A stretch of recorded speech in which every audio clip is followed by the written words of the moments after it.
5 4 3 2 1 0. మెల్లిగా కళ్ళు తెరుస్తూ అరచేతులు మాత్రమే చూద్దాము. అంత అద్భుతమైనటువంటి ఈ ధ్యానానికి, ఈ ధ్యాన మార్గాన్ని మనకు అందించినటువంటి జగద్గురు బ్రహ్మర్షి పితామహ పత్రి మహారాజుకి ఒకసారి గట్టిగా క్లాస్ కొడదామండి. హాస్టల్ మాస్టర్స్కి, ప్రకృతి దేవతలకు ప్రతి ఆదివారం ఎంతో అద్భుతంగా నిర్వహించుకున్నటువంటి ఈ ఆత్మీయ సత్సంగాలకు, ఎంతో దూర ప్రాంతాల నుండి ఇచ్చేస్తూ మనకి జ్ఞానాన్ని బోధిస్తున్నటువంటి సీనియర్ పెడవన్ మాస్టర్స్కు థ్యాంక్ యూ. ఓకే అండి, మరి ఈరోజు మనకి ఆత్మజ్ఞానాన్ని బోధించడానికి ఇచ్చేశారు మంగళగిరి నుండి శ్యామలరావు గారు. సార్కి ఒకసారి గట్టిగా క్లాప్స్ కొడతామండి.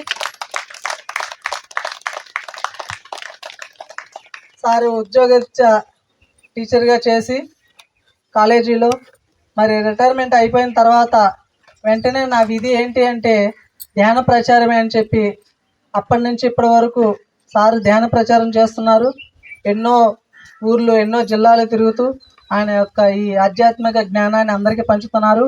ఈరోజు మన ఊరు వచ్చారండి. సార్కి మరొకసారి వెల్కమ్ చెప్తూ సార్ని క్లాస్ ప్రారంభించవలసిందిగా కోరుతున్నాం. Thank you.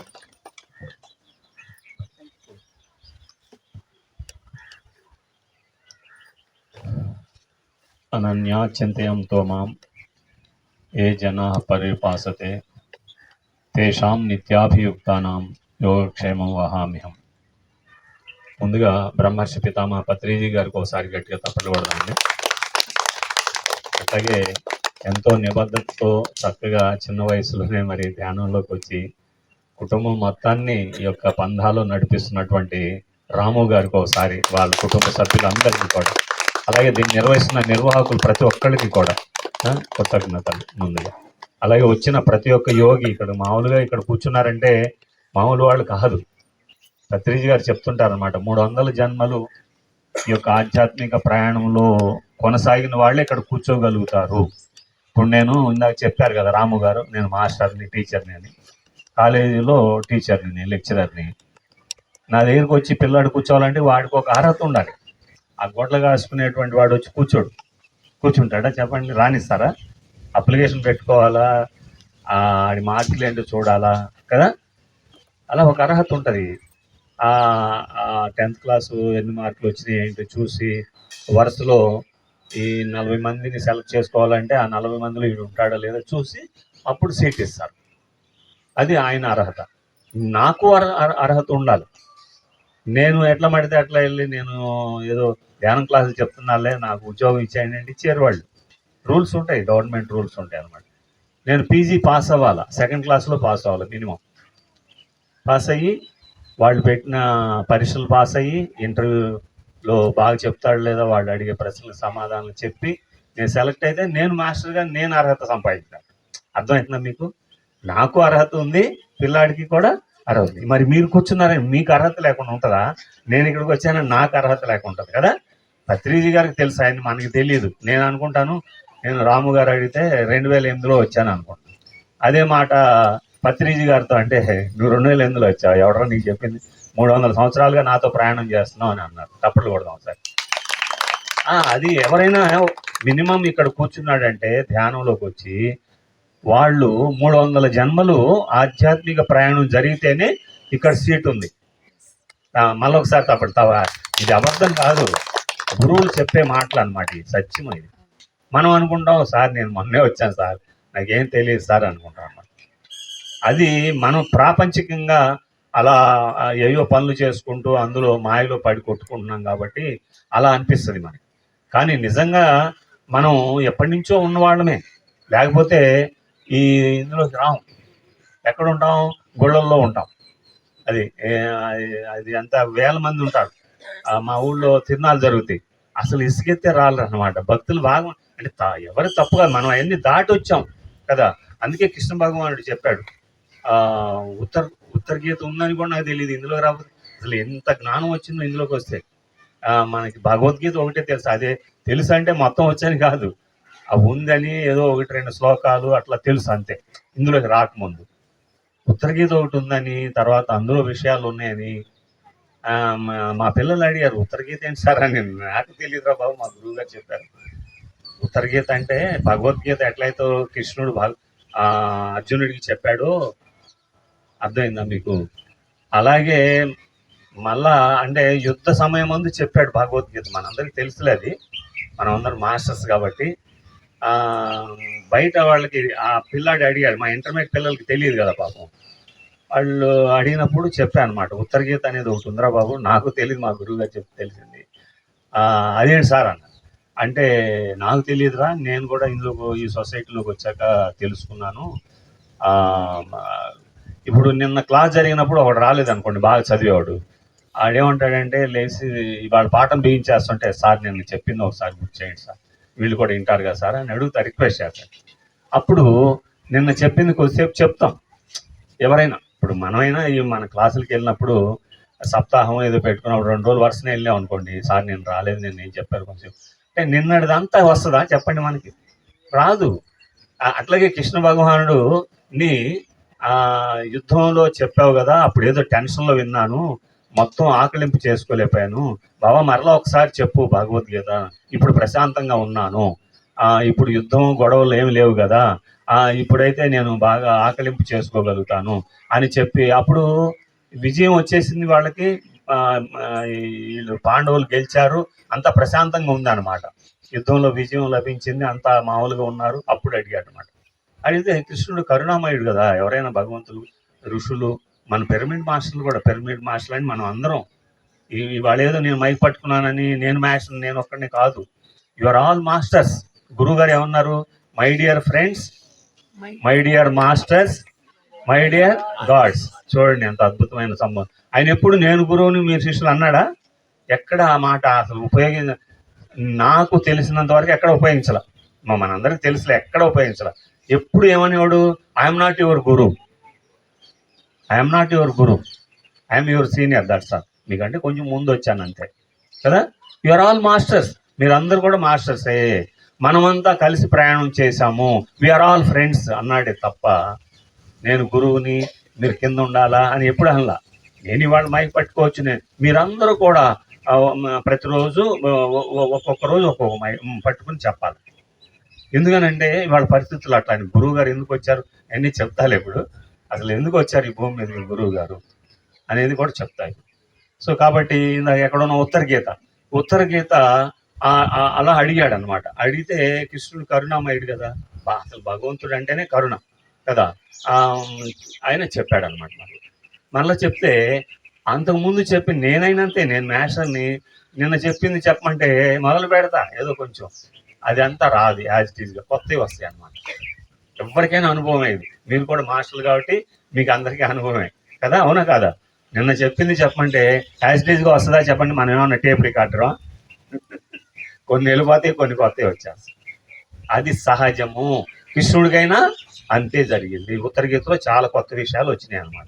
అందులో ఒకటి ఏంటంటే, పూజ కోటి సమం స్తోత్రం, స్తోత్ర కోటి సమం జపం, జపకోటి సమం ధ్యానం, ధ్యాన కోటి సమో లయ అని చెప్పాడు అనమాట ఒక శ్లోకం. అందులో చాలా శ్లోకాలు ఉన్నాయిలే, అందులో ఒక శ్లోకం అంటే ఏంటి, కోటి పూజలు చేసిన తర్వాత, అంటే కోటి పూజలు చేయాలంటే కొన్ని జన్మలు పడతాయి. అంటే ఏంటి, అసలు పూజలు చేయని స్థితి కూడా ఉంటుంది, మీకు తెలుసో లేదో. మా ఊళ్ళో చిన్న ఉదాహరణ చెప్తాను. నేను నర్సరావుపేటలో లెక్చరర్గా నా జీవితాన్ని ప్రారంభించి తర్వాత మంగళగిరి ట్రాన్స్ఫర్ చేసి ఇక్కడికి వచ్చాను అనమాట. ఇక్కడ వచ్చేస్తుంటే ఇక్కడ ఎప్పుడు 1989 ఆ ఏరియాలో ఇక్కడికి వచ్చాను మంగళగిరి. వస్తే అప్పుడు కృష్ణా నీళ్లు లేవు అక్కడ, చాలా లోతులో నీళ్లుండే, నీళ్ళు అంత బాగుండే కావు మంగళగిరిలో. మంగళగిరిలో పిల్లనివ్వటానికి భయపడేవాళ్ళు, ఎందుకంటే అక్కడ నీళ్లు దొరకవని, నీళ్లు బాగోవని, చేదత్వం ఇబ్బంది అని, ఇవన్నీ అక్కడ ఆడపిల్లని ఇస్తే ఇబ్బంది అని చెప్పి మంగళగిరికి పిల్లల్ని తొందరగా ఇచ్చేవాళ్ళు కాదంట. ఇవన్నీ అక్కడ ఉన్నాయి, ఇప్పుడు లేవులే. ఇప్పుడు కృష్ణా నది ఇటు తీసుకొచ్చి గుంటూరు దాకా మున్సిపల్ వాటర్ ఇవన్నీ మారిపోయినాయి అన్నమాట, కృష్ణా నీళ్ళు వస్తున్నాయి. అలా ఉన్నటువంటి రోజుల్లో నన్ను అక్కడి నుంచి ట్రాన్స్ఫర్ చేసినప్పుడు మా మాస్టర్లు, మిగతా వాళ్ళు ఉంటారు కదా కొలీగ్స్, ఏమన్నారంటే, నీకు మంచి ప్లేస్ పడిందిలే, వాళ్ళందరూ కమ్యూనిస్టులు ఉంటారు, నువ్వు వెళ్ళు, అలా నీకు పడుతులే బాగా. మనకు అసూయ ఉంటుంది కదా కొంతమంది మామూలుగా. అలా అన్నారనమాట. నీకు అక్కడికి వెళ్తే నీకు బాగా వాళ్ళు కమ్యూనిస్టులు, నువ్వేమో దేవుడి గురించి చెప్తా ఉంటావు, ఆడు కుదరదు రా నాయనా అన్నట్టుగా అన్నారనమాట. నిజంగానే నేను క్లాసు మొదలుపెట్టి చెప్తా ఉంటే అంటే సబ్జెక్ట్ డైరెక్ట్గా ఒకే రోజు చెప్పం కదా వాళ్ళకి, ఏవో మంచి మాటలు చెప్తూ దేవుడి గురించి మాటలు వచ్చినాయి అన్నమాట. వస్తే వాడు ఒకడు ఇన్నాడు వెనక బెంచ్లోంచి లేచి, సార్ దేవుడు లేడు సార్, దేవుడు లేడు సార్, అవన్నీ చెప్పాను సార్ ఇక్కడ. నాకు కొత్త, నేను అదే ఫస్ట్ క్లాస్ కదా, నాకు భయం వేసింది. ఇదేంద్ర బాబు మొదటి క్లాస్లో ఎదురు తిరుగుతున్నాడు అంటే, మాస్టర్ కూడా భయం ఉంటుంది, కొత్త కదా. నేను ఫస్ట్ అక్కడ మంగళగిరిలో చెప్పడం, ఇదేంద్ర బాబు అని అనిపించింది. దేవుడు లేడు సార్ అన్న అంటే, దేవుడు ఉన్నాడు రా అన్న. మరి అంతే, నా ఈగో నాకు ఉంటుందిగా, మాస్టర్ని పెద్దవాడిని, నేను ఆడిగంటే పెద్దవాడిని, నేను చదువుకున్నవాడిని, ఏదో ఉంటుంది కొంచెం, ఎవరికాడికి ఈగోలు ఉంటాయిగా. ఉన్నాడు రా అన్న. దేవుడు లేడు సార్, ఆ గొడవ ఎందుకు, సబ్జెక్ట్ ఏదో చెప్పండి అని అన్న. ఆడు నాకు చెప్పేది ఏంటని నాకు కోపం వచ్చింది, అంతే కదా. ఈగోలు అనమాట, ఇవన్నీ ఈగోలు ఉంటా ఉంటాయి. సరే దేవుడు ఉన్నాడు రా అన్న. నేనేం తగ్గల, నువ్వు ఉంటే చూపించాను సార్ అన్నాడు. ఆడు లేనిపోయిన గెలుక్కున్నా కానీ నాకేంది అప్పటికి జ్ఞానం పరిచయం కూడా లేదు కదా. అమ్మ అనవసరం గెలుక్కున్నా, వాళ్ళు చెప్పింది కరెక్టే నా మాస్టర్లు, నేను ఈగోకి పోయి దాని అనిపించింది. నా దగ్గర అప్పటి నుంచి బాటిల్ ఉండేది ఇట్లా, ఈ బాటిల్ తీసి మంచినీళ్ళు తాగుతూ ఏమన్నా ఐడియా వస్తుందేమో నీలోగా, ఊరికే టైం పాస్ అనమాట, ఆడికి తెలియకుండా ఉండాలని. మనం తెలియదని బయటపడకూడదు కదా. నిజంగా తెలియదు, నిజంగా చెప్తున్నా ఫ్యాక్ట్. మీరందరూ మనం ధ్యానులకు హృదయం లేదంటే అది మీరు ఒప్పుకుంటారు, బయట వాళ్ళు ప్రపంచం అట్లా ఒప్పుకోరు, అదంతా మోసాలుగా ఉంటాయి అనమాట. ఆ ప్రపంచం వేరు కదా, అనకూడదులే మనం అట్లా. అందుకని మీతో చెప్పేస్తున్నా, నాకు తెలియదు నిజంగా, అప్పటికేమీ తెలియదు. చిక్కుల్లో పడ్డానని అనిపించి భయం వేస్తుంది, నాకు కూడా నిజంగా భయం వేస్తుంది అన్నమాట. మంచిలు తాగితే ఈలోగా ఏదైనా ఫ్లాష్ ఆఫ్ థాట్ వస్తుందేమో, వాడికి చెప్పొచ్చులే అంటే ఏమి రాలా. మంచిలు తాగి మూత పెట్టి అక్కడ పెట్టినా ఏమి రాలా. ఈ బాటిల్ ఉంది కదరా అన్న, బాటిల్ కాదు సార్ మన టాపిక్ గాడ్ అన్నాడు. ఆడి గుర్తు చేస్తున్నాడు, ఎట్లా చెప్పాలరా వీడికి అంటే, అవునరా బాటిల్ ఉంది కదా దాని గురించి చెప్తున్నాను. ఏమి లేదు, అస్సలు ఏమి లేదు మైండ్లో. సరే అని చెప్పి, ముందు పిల్లలు మనకు సపోర్టర్స్ ఉంటారు ఎప్పుడు కూడా. క్లాస్ అంటే అది ఒక మినీ యూనివర్స్ అనమాట. మంచి వాళ్ళు ఉంటారు, అల్లరి చేసేవాళ్ళు ఉంటారు, కొంచెం అట్లా ఉంటుంది. ఇంకా అంతగా బాగోకపోతే క్లాస్ ఏం చేస్తారంటే, వెనక నుంచి ఆ రోజుల్లో 100 మంది ఉండేవాడు సార్. ఇప్పుడంటే తగ్గిపోయారు కానీ గవర్నమెంట్ స్కూల్ కాలేజీల్లో అప్పుడు అందరూ అక్కడే చదివేది. ఈ నారాయణ చైతన్య తర్వాత వచ్చినాయి 10-15 ఏళ్ళు, అప్పటికి 10-15 ఏళ్ళ తర్వాత డెవలప్ అయినాయి అనమాట. అందుకని అప్పుడు అందరు ఇక్కడే చదివేవాళ్ళు. అందుకని మినిమం 100 మంది ఉండేవాడు క్లాస్కి. 100 మంది ఆ బోర్డు మీద రాస్తుంటే ఆడుకునేవాడు, ఆడుకుంటాడు, కొట్టుకునేవాడు. నాకు అట్టకు ప్రతివాడు చివరోడు కూడా 100వాడు కూడా చూడాల్సింది నా వైపు, నువ్వు వినాల్సింది. నాది అది ఒక మెంటాలిటీ, ఒక్కొక్క మెంటలు కదా. నాది ఒక మెంటలు, అందరూ వినాలా, అందరు చూడాలి, నా వైపు చూడాలి. ఎరా ఎక్కడ చూస్తున్నాను, బయట చూస్తున్నాయింది, ఆడేవాడు వెళ్తాను నీకెందుకు రా అని చెప్పి కెలుక్కునే వల్ల నా వైపు చూపి పెట్టుకున్నాను. అంటే వినాలి. కానీ నేను ఒకటి చెప్పేవాడిని, మీరు వినకపోయినా నా వైపు చూస్తూ నటించండి విన్నట్టుగా అనేవాడిని. నాకు నా ఈగో సాటిస్ఫాక్షన్ వస్తుంది, అప్పుడు నేను సబ్జెక్ట్ చెప్తాను, లేకపోతే నా సబ్జెక్ట్ రాదని కూడా చెప్తా ఉన్నాను. సరే ఇదంతా గొడవ జరుగుతుంటే ఆడు అది కాదు సార్, అన్నీ కాదు, మీరు గాడ్ గురించి చెప్తా ఉన్నారు కదా, చెప్పండి చూపించండి అంటున్నాడు. ఆడికి ఏం చెప్పాలి నాకేం అర్థం కాదు. ముందు వాళ్ళు అన్నారు, మీరు చెప్పండి సార్. ఆడు అంతగా అంటాడే, ఆడంతా ఆడి గురించి పిల్లలకి తెలుసు కదా, నేను కొత్త అక్కడ, అందుకే ఆడు పవర్ఫుల్ అయిపోయాడు. మీకు అర్థమైందా, నేను కొత్త కాబట్టి నేను తేలిపోతుంది అక్కడ. ఆడేమో గొడవే సార్, ఆడితో మీకెందుకు, మీరేదో చెప్పండి సార్. మన సపోర్టర్స్ ఉంటారు కదా కొంతమంది, వాళ్ళు అంటున్నారు అన్నమాట. అవునరా ఈ బాటిల్ ఉంది, ఈ బాటిల్ ఎత్తే కదా నేను అన్నా అనమాట. సార్ మన సబ్జెక్ట్ అది కాదు సార్ అంటున్నాడు ఆడు. వీళ్ళు అంతేలే సార్ మీరు చెప్పండి, అవును ఎత్తారు ఏంటి, ఇది ఎత్తానంటే నా దగ్గర ఎనర్జీ ఉందా లేదా. వీళ్ళు అంటున్నారు, ముందు కూర్చున్న వాళ్ళు బాగా చదివే వాళ్ళు ఉంటారు కదా మన సపోర్టర్స్, ఉంది సార్, అవును సార్ అని మనకు సపోర్ట్ చేస్తున్నారు. ఈ బాటిల్ ఎత్తాను, ఈ బాటిల్ ఎత్తితే నా దగ్గర ఎనర్జీ ఉందా లేదా అని అడిగాను. ఎనర్జీ ఉంది సార్, ఉంది కాబట్టే మీరు ఎత్తగలిగారని మన పిల్లలు కొంతమంది ఒప్పుకున్నారు. ఆడిని లేపి మళ్ళీ కెలుపుతాం అనమాట. ఇది అవునా కాదరా, వీళ్ళు చెప్తున్నారు కదా, నువ్వేమంటావు అన్న. అవును సార్ అన్నాడు. నిజమే, ఎనర్జీ ఉండబట్టే ఎత్తారు. ఇప్పుడు అది కాదు సార్ మన టాపిక్ అన్నాను. మళ్ళీ అంతే కదా, ఆడుకుంటుంది కదా. అవునరా వస్తున్నాను, నీ పాయింట్కి వస్తున్నాను అని చెప్పి ఈ ఈ బాటిల్ ఎత్తాను. ఇదేముంది సార్ కింద అంటే మా స్కూల్ కూడా కలిసి ఉంటుంది, స్కూలు కాలేజీ రెండు కలిసి ఉంటాయి. 6వ తరగతి చదివేవాడు ఎత్తుతాడు సార్, అది దాని గురించి చెప్పమండి మీరు అంటే. ఇది ఎత్తలేని వాడు కూడా మళ్ళీ ఇగో వచ్చింది నాకు, ఇది ఎత్తలేని వాళ్ళు కూడా ఉంటారా, ఉదాహరణగా చెప్తున్నాను. అయినా సరే ఇది కూడా ఎత్తలేని వాళ్ళు ఉన్నారు, కోమాలో ఉన్నవాడు ఎత్తలేడరా అన్న. మన సపోర్టర్స్ సార్ కరెక్టే. ఆ హాస్పిటల్లో కోమాలో ఉంటే వాళ్ళకి ఏం తెలియదు, ఎనర్జీ ఉండదు అక్కడ, వాళ్ళ దగ్గర ఏమీ ఎనర్జీ ఉండదు. మనమంతా వచ్చి కూర్చున్నామంటే మన దగ్గర ఎనర్జీ ఉంది, అవునా కాదా? నేను మాట్లాడుతున్నానంటే నా దగ్గర ఎనర్జీ ఉందా లేదా? ఉంది. అర్థమైందా? మీరందరూ ఇక్కడికి వచ్చారంటే మీ దగ్గర ఎనర్జీ ఉంది. మనం చైర్లన్నీ చక్కగా పెట్టుకున్నాం, ఇదంతా చేస్తున్నాం కదా, ఎనర్జీ ఉంది. కాబట్టి వాడి చెవి బాటిల్ ఎత్తానరా. మరి ఎత్తలేని వాళ్ళు కూడా ఉంటారు, కోమాలో ఉన్న వాళ్ళు ఉంటారు, వాళ్ళు ఏం చేయలేరు, వాళ్ళకి ఏం తెలియదు అసలు కదా, ఎనర్జీ లేదు అక్కడ. అందుకే ఆ చేయితో ఎత్తలేడు వాడు. అవును సార్, సరే మీరు ఎత్తారు, ఇప్పుడు ఏమంటారా అన్నాడు. ఈ ఈ ఈ చేత్తో ఎత్తాను కదరా, ఎనర్జీ ఉందా లేదా మళ్ళీ అడిగా. ఉంది సార్ అని తల కొట్టుకుని, ఉంది సార్, సరే మీ పాయింట్కి నేను వస్తున్నా, ఉంది ఏమంటారు ఇప్పుడు అన్నాడు. ఎనర్జీ ఉందా లేదా అని అడుగుతున్నాను రా అన్న. ఉంది సార్ అన్నాడు. ఉంది అంటే చూపించరా అన్న, ఎనర్జీని చూపించరా. ఉంది అంటున్నావు కదా, ఎనర్జీ వల్లే బాటిల్ వేసింది చేతిలో కదా, చేతిలో ఎనర్జీ ఉంది, బాటిల్ లేపాను. మరి ఆ ఎనర్జీ ఉందన్నావుగా నువ్వు, చూపించైతే నాకు. అది ఎట్లా చూపిస్తాం సార్, అది ఉంటది అంతే, మనం చూపించలేమని అన్నాడు. దేవుడు కూడా అంతేరా అన్న, తప్పట్లు కదా. దేవుడు ఉంటాడు కానీ ఈ కళ్ళతో, భౌతికమైన కళ్ళతో మనం చూడలేము. గాలి అంతే కదా.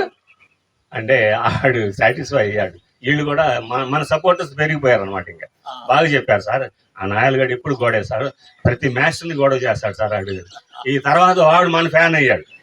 ఇక అంటే మనం అంటే మన దగ్గర సబ్జెక్టు ఉన్నప్పుడు మనకి కమాండ్ వస్తుంది అనమాట. పైగా ఇంకొకటి ఏంటంటే, ఒక లెక్చరర్గా, ఒక టీచర్గా ఎవరైనా సరే సక్సెస్ అవ్వాలంటే ముందు మనం వాళ్ళకి ఏం చెప్తాం, పాఠాలు ఉంటాయి కదమ్మా, అవి బాగా చదువుకుని వెళ్ళటమే అంతే, అంతేగాని సీక్రెట్ ఏం లేదు. నేను లెక్చరర్ అయ్యి మొదటి క్లాస్కి నర్సరాపేటలో వెళ్ళేటప్పుడు అప్పుడు రిటైర్ అవుతున్న ఒక మ్యాథ్స్ బాగా పేరుందన్నమాట. ఆయన పెద్ద చదువులు చదివాడు, ఎల్ఎల్బి కూడా చదివాడు, పీజీ ఎల్ఎల్బి కూడా చదివాడు. ఆయన వెళ్ళి కాళ్ళకి దండం పెట్టి, సార్ మీకు బాగా పేరు ఉంది, నాకు సలహా ఇవ్వండి సార్, నేను ఇవాడే క్లాస్కి వెళ్ళిపోతున్నాను అంటే, శ్యామలరావు ఒక్కటే గుర్తుపెట్టుకో, నేను ఇవాళ రిటైర్ అవుతున్నాను, నువ్వు క్లాస్కి వెళ్తున్నావు కొత్తగా, నేను చెప్పేది నీకు ఒకటే సలహా, నేను ఈరోజు కూడా నా లెసన్ ప్రిపేర్ అయ్యే వెళుతున్నాను. అది అంటే మన ఆధ్యాత్మికంలో వర్తించకపోవచ్చు, ఇది ఇక్కడ ఇది వేరు, అది అక్కడ అనమాట. నేను భౌతిక ప్రపంచం అలా ఉంటే ముందు నీకు కాన్ఫిడెన్స్ వస్తుంది, అర్థమవుతుందా? నీకు ఎప్పుడైతే కాన్ఫిడెన్స్ పెరిగిందో, ధైర్యంగా ఆ సబ్జెక్ట్ చదువుకుని వెళ్ళాలా. కొంతమంది ఏం చేస్తారు, చాలా అంటే కొంతమంది, అందరూ కాదులే, కొంతమంది ఏం చేస్తారంటే బయట వ్యాపారాలు చేసుకుంటూ, రకరకాల పనులు చేసుకుంటూ, ఆ టైంకి హడావుడిగా చెమటలు పట్టుకుంటూ వచ్చి బుక్ తీసి వాళ్ళ ముందు నవ్వులు పాలవుతుంటారు. అది తప్పు, అట్లా చేయకూడదు. అలాంటిది కాదు. నీకు మామూలు జీతం ఎవరు, వాళ్ళు లక్షల పైన ఉంటుంది, 1,75,000 వచ్చేది నాకు. మరి ఎంత కాన్సన్ట్రేట్ చేయాలి పిల్లలు అంటే, వాళ్ళు పేపర్లు దిద్దేదాకా కూడా అంతే. మామూలు అందరూ కాదులే, కొంతమంది ఏం చేస్తారు, ఏ వ్యాపారాలు చేసి 10ంటికి అండి పేపర్లు స్టార్ట్ అయింది, నేను 9:30కి వెళ్ళి కూర్చుంటాను, వాళ్ళు తాళాలు తీస్తుంటారు. అంటే శ్రద్ధావాన్ లభతే జ్ఞానం అంటే డబ్బా వేసుకుంటానికి చెప్పట్లే అన్నీ. నాకు 36 ఏళ్ళు పనిచేశా, 36 ఏళ్ళు టీచింగ్లో ఉన్నా. మొదటి సంవత్సరం నుంచి పేపర్లు దిద్దే, ఇంగ్లీష్ కాబట్టి వస్తాయి అన్నమాట. ఎందుకంటే ఇంగ్లీషు ప్రతి సబ్జెక్ట్, ఏ గ్రూప్ చేరినా ఉంటుంది. ఇంటర్మీడియట్లో చూసుకోండి మీరు, ఇంగ్లీషు ఏం సార్ మీరు ఏదో ధ్యానం గురించి సోది అంతా చెప్తారు అంటే వస్తున్నా, అందరికీ వస్తున్నా, అయిపోలేదులే, 2 గంటలు ఉంది కదా నాకు. ఇంగ్లీష్లో అందరికీ ఉంటుంది అనమాట, ఏ గ్రూప్ తీసుకున్నా ఇంగ్లీష్ ఉంటుంది. అట్లా కాలేజీ మొత్తం పిల్లలు ఇంగ్లీష్ చదవాల్సింది. మీకు అర్థం, అప్పుడు జనం ఎక్కువ ఉంటారు, పేపర్లు ఎక్కువ వస్తాయి, అర్థమైందా మీకు? అందువల్ల మొదటి సంవత్సరం నుంచే 36 ఏళ్ళు 2 సార్లు దిద్దటం ఉంటుంది పేపర్. అప్పుడేమో మార్చి సెప్టెంబర్ ఉండేవి. తర్వాత ఏం చేశారు, ఆ సెప్టెంబర్ దాకా ఎందుకులే వాడి ఇయర్ వేస్ట్ కాకుండా అడ్వాన్స్డ్ సప్లిమెంట్ అని మేలో అట్లా పెట్టేశారు. ఈ మాస్టర్లు పాపం మేల్లో అవన్నీ సెలవులు, వేసవకాలం సెలవులు, భయంకరమైన ఎండలు కదా. ఆ టైంలో మళ్ళీ ఎగ్జామ్స్ పెట్టడం, పేపర్లు ఇవన్నీ కూడా ఆ రిటైర్మెంట్ దగ్గరికి వచ్చిన కూడా మరీ ఇబ్బందిగా ఉండేది అప్పుడు. నేను రిటైర్ అయిపోయి హ్యాపీగా ఫీల్ అయ్యా. చాలా కష్టం ఆ ఎండల్లో అవన్నీ చేయాలంటే. అట్లా ఉండేది అన్నమాట. ఇదంతా ఎందుకు చెప్తున్నానంటే, ఒక పని శ్రద్ధతో చేయాలా. శ్రద్ధతో చేస్తే అది సక్సెస్ఫుల్ అయింది. భగవంతుడు చెప్పాడు, భగవద్గీతలో కూడా ఉందన్నమాట. శ్రద్ధావాన్ లభతే జ్ఞానం తత్పర సంయతేంద్రియ జ్ఞానం లబ్ధ్వా పరాం శాంతిం అచిరేణాది గచ్చతి అని చెప్పాడు అనమాట. అంటే ఏంటంటే, ఎవరైతే శ్రద్ధతో చేస్తారో వాడికి ఏది కావాలన్నా వస్తుంది, జ్ఞానం వస్తుంది, అన్నీ వస్తుంది. మరి నేను చెప్పాను ఇందాక, హడావుడిగా వ్యాపారాలు చేసుకుని 10ంటికి అయితే 12ంటికి వస్తారండి, చెమటలు పట్టుకుంటా వచ్చి ఆడు 30 దిద్దాలి, మేము 30 దిద్దాలి. అర్థమవుతుందా మీకు? అది ఇంకా అవి పేపర్లు అనుకుంటే ఎట్లా, అవి జీవితాలు, పిల్లల జీవితాలు. అవి ఇటు వేసేస్తుంటాడు. వాళ్ళు రీవాల్యూ పెడతారు. వాళ్ళు ఏమో తెలివి తక్కువగా ఉంటున్నారు. ఇవాళ బాగా చదివే పిల్లలు అందరూ కూడా వీడు ఏం పడితే వేసి ఊరుకోరాళ్ళు. రీవాల్యూస్ అని ఉన్నాయి, మళ్ళీ పెడుతున్నారు అన్నమాట. 15,000 అట్లా ఫైన్ వేస్తారు. తర్వాత 2 సంవత్సరాలు 3 సంవత్సరాలు బ్యాన్ చేసేస్తారా వాళ్ళని. మళ్ళీ పరీక్షలు పేపర్లు దిద్దించడానికి రానివ్వరు అనమాట. అర్థమైందా మీకు? నాకు ఏనాడు అంటే నేను డబ్బా వేసుకున్నా చెప్పట్లేదు. నాకు ఎందుకు అలాంటి ఏమీ పడలేదు అంటే, నేను 9:30కి వెళ్తా. అదే ప్రధానమైన వృత్తి నాది. శ్రద్ధ ఉండాలా. ఇవాళ రాము గారింటికి 1 గంట ముందు వచ్చా. అవునా కాదు సార్? నాకే సిగ్గేసింది. అమ్మ వాళ్ళు అన్నం కూడా ఉండరు అని నేను అనుకున్నా. ఇదివరకు లెక్కల్లో బందర్ అంటే 3 గంటలు పడుతురా బాబు అంటే, రోడ్లు బ్రహ్మాండంగా ఉన్నాయి. అది ఎక్కినోడు రాము కంటే కుర్రాడు ధన తీసుకొచ్చేసాడు. యమ తీసుకొచ్చాడు వాడు. అప్పుడే వచ్చేసిందా అన్న, దిగండి సార్. నాకేం దిగుబుద్ది అవట్లా. మళ్ళీ వెళ్ళి అక్కడి నుంచి వెనక్కి రావాలి కదా అని దిగి ఆఖరికి ఏం ఫోన్ చేయలా. ఆయనకి గూడూరులోనే చేస్తానన్న, నాకే సిగ్గేస్తుంది. అది దిగి కాసేపు అటు ఇటు నడిచి ఇక అప్పుడు 11:45కి చేసినట్టున్నా. అంటే ఎర్లీగా వచ్చా. అది ఎర్లీగా, మరీ టూ ఎర్లీ అనేది కూడా ఇబ్బంది. వాడు తాళాలు తీరు నేను వెళ్ళేటప్పటికి. ఇదంతా ఎందుకు చెప్తున్నానంటే, శ్రద్ధ ఉండాలి. అంటే మరి ఇక్కడికి లేట్గా వచ్చాను కదా సార్ అంటారు. ఇక్కడికి లేట్గా అంటే, రాము ముందు వచ్చేసాడు. నేను ధ్యానం చేసుకుని డీప్లో ఉన్నప్పుడు నాకు చెప్పకుండా వచ్చాడు. లేకపోతే రాముని పట్టుకుని వదిలేవాడిని. రాముతో బండి మీదే వద్దాం ఉంటుంది. ఆయన నాకు తెలియకుండా వచ్చేసాడు. లేకపోతే నేను కరెక్ట్ టైంకి వచ్చాను. అదే అనమాట జరిగింది. సరే, ఎనీహౌ నేను అనేది అదే అనమాట. ఒకసారి తప్పట్లు కొడదాం గురువు గారికి. గురువు గారే చెప్తాడు ఇవన్నీ. శ్రద్ధ ఉండాలా, మనకి ఎప్పుడు అపజయం ఉండదు. కృష్ణుడు కూడా అదే చెప్పాడు.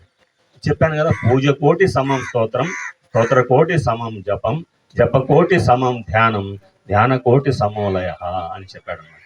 మరి ఇందాక ఆ ఉదాహరణ ఎందుకు చెప్పానంటే, నేను ఏదో మిమ్మల్ని నవ్వించడానికో లేకపోతే దేనికో కాదు. పూజలు కూడా చేయనటువంటి స్థితి కొన్ని ఉంటాయి. గుడి పూజలు అంతకు ముందు స్థాయి కూడా ఉంటది. ఆడి దేవుణ్ణి నమ్మడు. వాళ్ళ ఇంటి దగ్గర అవే మాట్లాడుకుంటారు. ఇప్పుడు మన పిల్లలకి ధ్యానం వెళ్ళాలా, ధ్యానం క్లాసులు, ధ్యాన ప్రచారము, పాంప్లెట్స్ ఇవి మాట్లాడుకుంటే వాళ్ళకి అయ్యే ఎక్కుతూ ఉంటాయి కదా. ఆ దేవుడు లేడరా, నువ్వు ఎవడన్నా చెప్పినా నమ్మమాగా, వాళ్ళందరూ మోసాలు చేస్తారు, పూజలు చేసి ఈ అంటారు డబ్బులు తెమ్మంటారు. ఇట్లాంటి తల్లిదండ్రులు మాట్లాడుకుంటుంటారు కొన్ని ఇళ్లలో. అంటే వాళ్ళ స్థితికి అది కరెక్టే. వాళ్ళు శైశవ దశ, ఆత్మలు శైశవ గురువు గారు చెప్పారు ఇవన్నీ కదా. కొంచెం ముందుకు వస్తే వాళ్ళు ఆధ్యాత్మికంలోకి వస్తారనమాట. మొదట్లో తమో గుణం ఉంటుందని, తర్వాత రజో గుణం ఉంటుందని, తర్వాత సత్వగుణం ఉంటుందని, శుద్ధ సాత్విక గుణాలు వస్తాయని, తర్వాత అసలు గుణాలు కూడా ఉండకూడదని అవన్నీ వదిలేయాల, నిర్గుణ స్థాయికి అది కాదా కదా. ఒకసారి తప్పట్లు కూడా ఇవన్నీ గురువు గారు చెప్పుకుంటూ వచ్చారు. కాబట్టి ఆ పూజల కంటే ముందున్న స్థితి చాలా తక్కువ స్థితి. అందుకోసం చెప్పాను, నాకు జరిగిన ఈ జీవితంలో ఇట్లాంటివి. దేవుడు లేడు సార్, అవన్నీ కథలు చెప్పమాకండి మాకు అన్నాడు అనమాట. అది గుర్తుకు వస్తుంది. కరెక్టే, ఆడి స్థాయికి అది కరెక్టే. ఇందులో తల్లిదండ్రులు ఇంటి దగ్గర అయ్యే మాట్లాడుకుంటూ ఉంటారు. కమ్యూనిస్ట్ ఇప్పుడు లేరులేండి. అప్పుడు నేను ఎప్పుడూ 89 ఆ టైంలో అనమాట అక్కడికి ఫస్ట్ వెళ్ళింది. 36 ఏళ్ళు 40 ఏళ్ళు అవుతున్నట్టుంది సుమారు, కరెక్ట్గా ఎంతో గుర్తులేదు. సో కాబట్టి ఇప్పుడు అంతా బాగుంది, సిటీ లాగా అయిపోయింది, బాగా చేస్తున్నారు కూడా లోకేష్ అవన్నీ. పార్టీలు కాదులే కానీ ఆయన చేయాలని ఒక పట్టుదలతో ప్రతిదీ ఏదైనా సమస్య చెప్తే చాలు దాన్ని చక్కగా పరిష్కరిస్తున్నాడు, అట్లా చేస్తున్నాడు అన్నమాట. అంతెందుకు నిన్న ఒక చిన్న విషయం చెప్తాను నేను. మన తాతగారు ఆశ్రమం అని చిన్న కాక అని పేరు విన్నారు లేదు మీరు? చిన్న కాక అని ఉంది మా మంగళగిరి దగ్గరగా. ఆ ఆశ్రమం ఉంది, తాతగారు ఆశ్రమం అంటారు అన్నమాట. లోకేష్ ఏరియా కిందకి వస్తుంది. లోకేష్ ఏదో రచ్చబండ కార్యక్రమానికి వచ్చినప్పుడు, అయ్యా ఇక్కడ మాకు ఒక కమ్యూనిటీ హాల్ కావాలి, తాతగారి కార్యక్రమాలు అవి చేసుకుంటూ ఉంటాము అని చెప్తే ఆయన వెంటనే ఎమ్మెల్యే అయ్యాడు కదా, నిన్నే ఓపెనింగ్ అది. నిన్న తాతగారి గురు దర్శనం అని చెప్పి 83వ గురు దర్శన ప్రోగ్రాం అనమాట, అది జరిగింది నిన్న. అక్కడ ఉన్నాను, చాలా అద్భుతంగా వేల మంది వచ్చారు, చాలా బాగుంది. కళ్యాణ మండపం కట్టించి ఇచ్చాడు ఆయన, రూపాయి తీసుకోవాలి. అదే కమ్యూనిటీ హాల్ అని కడుతున్నారు కదా. అంటే నేను ఎందుకు చెప్తున్నానంటే ఇది ఆ విధంగా చేయాలని ఒక కసి పట్టుదలతో అక్కడ వర్క్ చేయాలి. ఇది వరకు లేదు. ఇదిగో నా చిన్నప్పుడు ఇంకొక మాట కూడా చెప్తున్నా మీకు, మీరు రాజకీయ ప్రసంగాలా లేదా ఇక్కడ ధ్యానం అని అనొద్దు మీరు, ధ్యానమే మనం చెప్పుకునేది. దానికి రిలేషన్ ఉంది కాబట్టి చెప్తున్నాను అనమాట. నా చిన్నప్పుడు నేను టైర్ల ఫ్యాక్టరీ మంగళగిరి అంటే వింటూ ఉండేవాడిని. మంగళగిరి నేను ఎప్పుడు వెళ్ళలేదు, అంతకుముందు జాబ్ వచ్చింది కాబట్టి అక్కడికి వెళ్ళాల్సి వచ్చింది, వెళ్ళాను అంతే. టైర్ల ఫ్యాక్టరీ అంటుండేవాళ్ళు కదా, ఎక్కడ అని చూస్తే ఎక్కడ లేవు. టైర్ల ఫ్యాక్టరీ ఉంటే నాకు తెలుస్తుంది కదా, మంగళగిరిలోనే ఉన్నా నేను, 20-30 ఏళ్ళు ఉన్నా కదా, ఎక్కడా లేదు. అంటే రాజకీయ నాయకులు ఏమంటారు, ఊరికే ఎలక్షన్ ముందు ఇదిగో శంకుస్థాపన చేస్తున్నాం అని కొబ్బరికాయలు కొట్టి ఆ వీడియోలు ఫోటోలు మీకు అర్థమైందా, అదంతా పేపర్లో వస్తాయి అంతే. మంగళగిరి టైర్ల ఫ్యాక్టరీ ఏది పేపర్స్లో ఉంటుంది అంతే, ఏమీ ఉండదు. కానీ లోకేష్ ఏం చేస్తున్నాడు, సంవత్సరం కూడా అయిందో లేదు, సంవత్సరం అయిందేమో, 15 ఏళ్ళు అయినట్టుందిలే, ఎంత అయిందో తెలియదు కరెక్ట్. ఆయన కట్టించేశాడు, రూపాయి తీసుకోవాలి వాళ్ళ దగ్గర నుంచి. ఆ స్థలము తర్వాత కమ్యూనిటీ హాలు అంతా కూడా అది నేను అట్లా పట్టుదలగా చేస్తే, శ్రద్ధగా చేస్తే ప్రజలు నమ్ముతారు. టైర్ల ఫ్యాక్టరీ ఏది నేను చూసా, ఏరా టైర్ల ఫ్యాక్టరీ అన్నారు అంటే ఆ శిలాఫలకాలే అక్కడిక్కడ ప్రతోడు వేయటమే శిలాఫలకం, ఏమి కట్టేది లేదు, అబద్ధం అనమాట అంతా కూడా. అంటే నాకు అది గుర్తుకొచ్చింది. అలా మరి అన్నీ కూడా ఉంటాయి. అది మనకి సంబంధం లేదని కాదు, కానీ అంటే నేను అనేది ఏంటంటే అలాంటి ఒక దేవుణ్ణి నమ్మనేటువంటి స్థితి ఏదైతే ఉందో అక్కడి నుంచి ప్రయాణం మొదలవుతూ ఉంటుంది. వాళ్ళు కూడా విషయ జ్ఞానం పెంచుకుంటూ వస్తారు. ఏదో శక్తి ఉంది. ఇందాక రాము గారితో కూడా అన్న, నేను క్లాసులకు వెళ్తుంటే మనకి ఎవరో వెనకాల ఉండి హెల్ప్ చేస్తున్నట్టు, హెల్పింగ్ హ్యాండ్ కళ్ళకి కనిపించట్లేదు కానీ ఏదో సంథింగ్ నడిపిస్తుంది మనల్ని అని అనుకున్నాం మేము ఇద్దరం. అది మనకి అస్పష్టంగా అనిపిస్తుంది ఫస్ట్లో, తర్వాత స్పష్టంగా తెలుస్తుంది. మన యొక్క సాధన పెరుగుతున్నాము. నేను కూడా సాధకుడినే, నేను కూడా మాస్టర్నే. నేనేమి ఋషిని అయిపోవాలి, ఇంకా నేను ప్రయాణంలోనే ఉన్నా. మనమంతా అదే మాస్టర్స్, వీఆర్ ఆల్ మాస్టర్స్ అన్నమాట. కాబట్టి పూజ కోటి సమం స్తోత్రం, పూజలు అందుకునే స్థితి ముందుది కూడా ఉందంట. కానీ కృష్ణుడు ఏం చెప్పాడు, పూజలు కానించి చెప్పాడు. అంటే గుడికి వెళ్ళే స్థాయి నుంచి మొదలు పెట్టాడు ఆయన. నేను అన్నాను అంతకుముందు స్థితి కూడా ఉంది, మనుషులు దేవుడిని కూడా నమ్మని వాళ్ళు కొంతమంది ఉంటుంటారు, అది అందుకోసం ఇదంతా చెప్పాలి. సరే, ఆ స్థితిలోంచి పూజల దగ్గరకు వస్తాం అనుకోండి, గుడికి వెళ్తూ ఉంటాం, అదే గొప్ప అనుకుంటాం. ఇప్పుడు 10th క్లాస్లో 1000 మంది ఉంటారు, నీకు తెలుసు కదా. ఇంటర్మీడియట్కి వచ్చేటప్పుడు కొంచెం తగ్గుతారు. ఎందుకనంటే మరి పేదరికం వల్ల వాడి కుటుంబానికి అవసరమనో వాడిని చదివించాలి, పనిలో పెట్టేసి అట్లా ఆపేస్తుంటారు చాలామంది. తర్వాత ఇంటర్మీడియట్ అయ్యాక డిగ్రీ, కొంతమంది చదివించగలుగుతారు. డిగ్రీ తర్వాత పీజీ, పోస్ట్ గ్రాడ్యుయేషన్, ఇంకా తగ్గిపోతారు. పోస్ట్ గ్రాడ్యుయేషన్ అంటే ఇంటర్మీడియట్ కాడి నుంచి 5 ఏళ్ళు అయిపోతాయి. తర్వాత ఇంకా పిహెచ్డి, ఎంఫిల్, పిహెచ్డి ఉంటాయి, పెద్ద చదువులు అనమాట. అది మనం ధ్యానులు అంటే వీఆర్ ఇన్ ద పిహెచ్డి అనమాట. తప్పట్లు కొట్టండి ఒకసారి. అంటే పీజీలు అయిపోయి పిహెచ్డీలు అంటే చివరి దశల్లో, చివరి జన్మల్లో ఉన్నటువంటి వాళ్ళు ఈ పిరమిడ్ మాస్టర్లు. నేను కాదు అన్నది, పత్రిజీ గారి బోల్డ్ సార్లు చెప్పారు.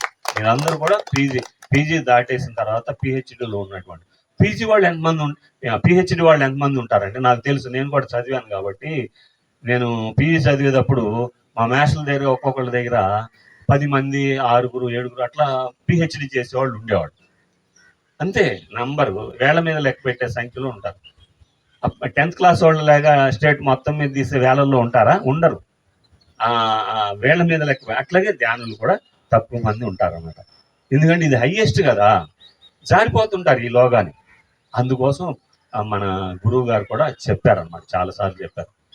ఒకడి కోసము ఆయన ఎర్ర బస్సులు ఎక్కి 2-3 సార్లు సంవత్సరాల తరబడి 2 సంవత్సరాలు అట్లా తిరిగితే ఒకడు దొరికేవాడు. ఆడు కూడా ఇవాళ ఖాళీ లేదండి, మీరు మళ్ళా రండి అనేవాడు. అట్లా ఉండేది పరిస్థితి. ఈయన పాపం వెళ్ళిపోయి మరలా వచ్చేవాడు. మరలా వస్తే రెండోసారి అసలు ఉండేవాడు కూడా కాదు మనిషి. ఒకసారి ఇట్లా కాదని ఆడు లేవకముందు వెళ్ళి అరుగు మీద కూర్చున్నాడంట. ఇంకెళ్ళలేడుగా వాడు కదా.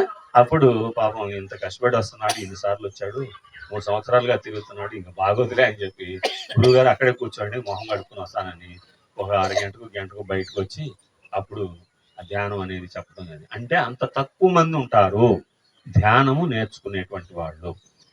అంటే అంత మాత్రాన సంఖ్య తక్కువగా ఉన్నారని ఇదేం తక్కువది కాదు, చాలా హై. పిహెచ్డి అంతే ఉంటారు. పిహెచ్డి దాకా రావటమే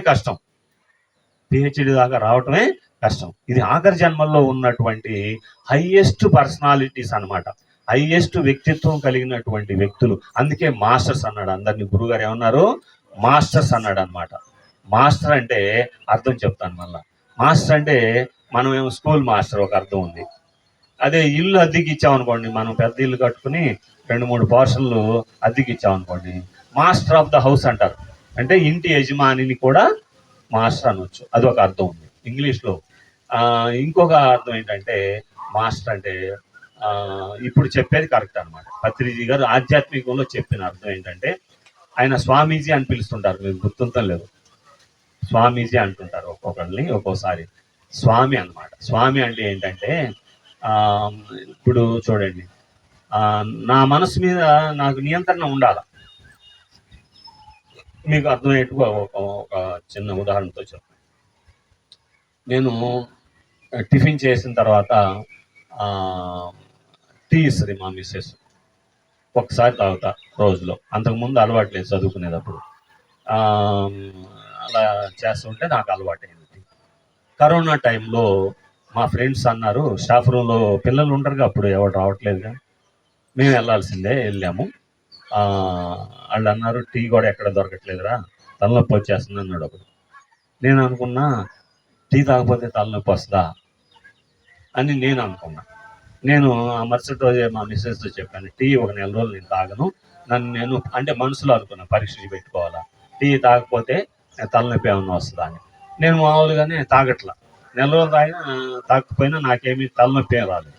అంటే నా మీద నాకు కంట్రోల్ ఉంది, నేను తాగకుండా ఉండగలనా లేదా, అది లేనిది నేను ఉండలేను అని చెప్పి నాకేమి ఆదుర్ద అట్లా ఏమి లేవు. అంటే నేను మళ్ళీ డబ్బా వేసుకున్నానని చెప్పట్లేదు ఇది. అంటే మన మీద మనకి నియంత్రణ ఉందా లేదా టెస్ట్ చేసుకుంటున్నాను నేను. నేను 1 నెల రోజులు అట్లా చూసుకున్న తర్వాత పర్లేదు, మన మీద మనకి ఉండాలా. అట్లాగే నేను చదువుకునే రోజుల్లో ఏ నిమిషం వేస్ట్ చేసేవాడిని కాదు. పేదరికం ఉండేది, నేను చేనేత కుటుంబం నుంచి వచ్చినటువంటి వాడిని. అందువల్ల ఏ 10 నిమిషాలు దొరికినా ఆ పని లాగేస్తుంటారు. మాకు చేనేత కుటుంబంలో ఉంటే పనులు చేయాలన్నమాట, ఆ పనులు చేసి చదువుకోవాలి. మా ఫాదర్ అయితే ఆ ఫీజులు కూడా కట్టలేకపోయాడు. ఆ రోజుల్లో చాలా తక్కువ, గవర్నమెంట్ ఫీజులే కదా, 100 రూపాయల లోపు ఉండే ఫీజులు, అయినా అవి కూడా చాలా కష్టంగా కట్టలేవు. మానేమంటుండేవాడు, నువ్వు కూడా పనిలోకి వస్తే ఆదాయం వస్తుంది కదా అని చెప్పి అట్లా ఉండేది అన్నమాట పరిస్థితి. అలాంటి పరిస్థితుల్లో నాకు టైం దొరికేది కాదు చదువుకుంటానికి కూడా. అప్పుడు పరిస్థితి అది. లెక్చరర్ అయ్యాక 2-3 గంటలే వర్క్, మిగతాదంతా ఖాళీ, హాయిగా ఉండేది. అప్పుడు నాకు క్రికెట్, ఆ చదువుకునే రోజుల్లో కూడా మా ఫ్రెండ్స్ వాళ్ళు క్రికెట్ చూసేవాళ్ళు. ఆ చిన్న చిన్న రేడియోలు, ఆ రోజుల్లో ఫ్యాషన్ అది, అప్పుడు ఫోన్లు లేవుగా, 50 ఏళ్ల కింద సంగతి నేను చెప్తాను. వాళ్ళు వింటూ ఉండేవాళ్ళు, వెనకాల బెంచ్లో కూర్చుని అన్ని కూడా చిన్న సౌండ్ పెట్టుకుని. నేను ఎంత పెట్టేది కాదు నాకు అప్పుడు. తర్వాత లెక్చర్ అయిన తర్వాత ఎప్పుడైతే నాకు టైం ఉందో నేను కూడా చిన్నగా అలవాటు అయ్యేదాన్ని. ఈ టీవీల్లో వీటిల్లో చూడటం, క్రికెట్ అంటే ఒక ఒక అలవాటు అయిపోయింది. మళ్ళా నాకు అనిపించింది అనమాట, నేను ఎడిక్ట్ అవుతున్నాను దీనికి. మీకు అర్థమవుతుందా? అది ఆ మ్యాచ్ ఉన్నప్పుడు నేను సెలవులు పెట్టిన సందర్భాలు కూడా ఉన్నాయి. తప్పది అర్థమైందా మీకు? నేను అట్లా చేశాను, అది నిజంగా తప్పే కదా, సెలవు పెట్టకూడదు. కానీ దానికోసం సెలవు పెట్టిన సందర్భాలు ఉన్నాయి. అది నాకు మళ్ళీ అనిపించింది, నా అంతరాత్మ ఉంటుంది కదా, నువ్వు జీతం తీసుకుని సెలవు పెడితే తప్పదు, పిల్లలకి అన్యాయం చేసినట్టు అవుతుంది కదా, మరి అట్లా చేయకూడదు కదా, నీ కంట్రోల్ లేదు అని చెప్పి నా అంతరాత్మ అన్నప్పుడు, ఓహో దీన్ని నేను కంట్రోల్ చేసుకోవాలా. రేపు మ్యాచ్ వస్తున్నప్పుడు నేను దాన్ని రిమోట్ పెట్టుకుని ఆపేసి నేను వెళ్ళి పుస్తకం చదువుకోగలనా లేదా? మీకు అర్థమవుతుందా? నన్ను నేను టెస్ట్ పెట్టుకోవాలా.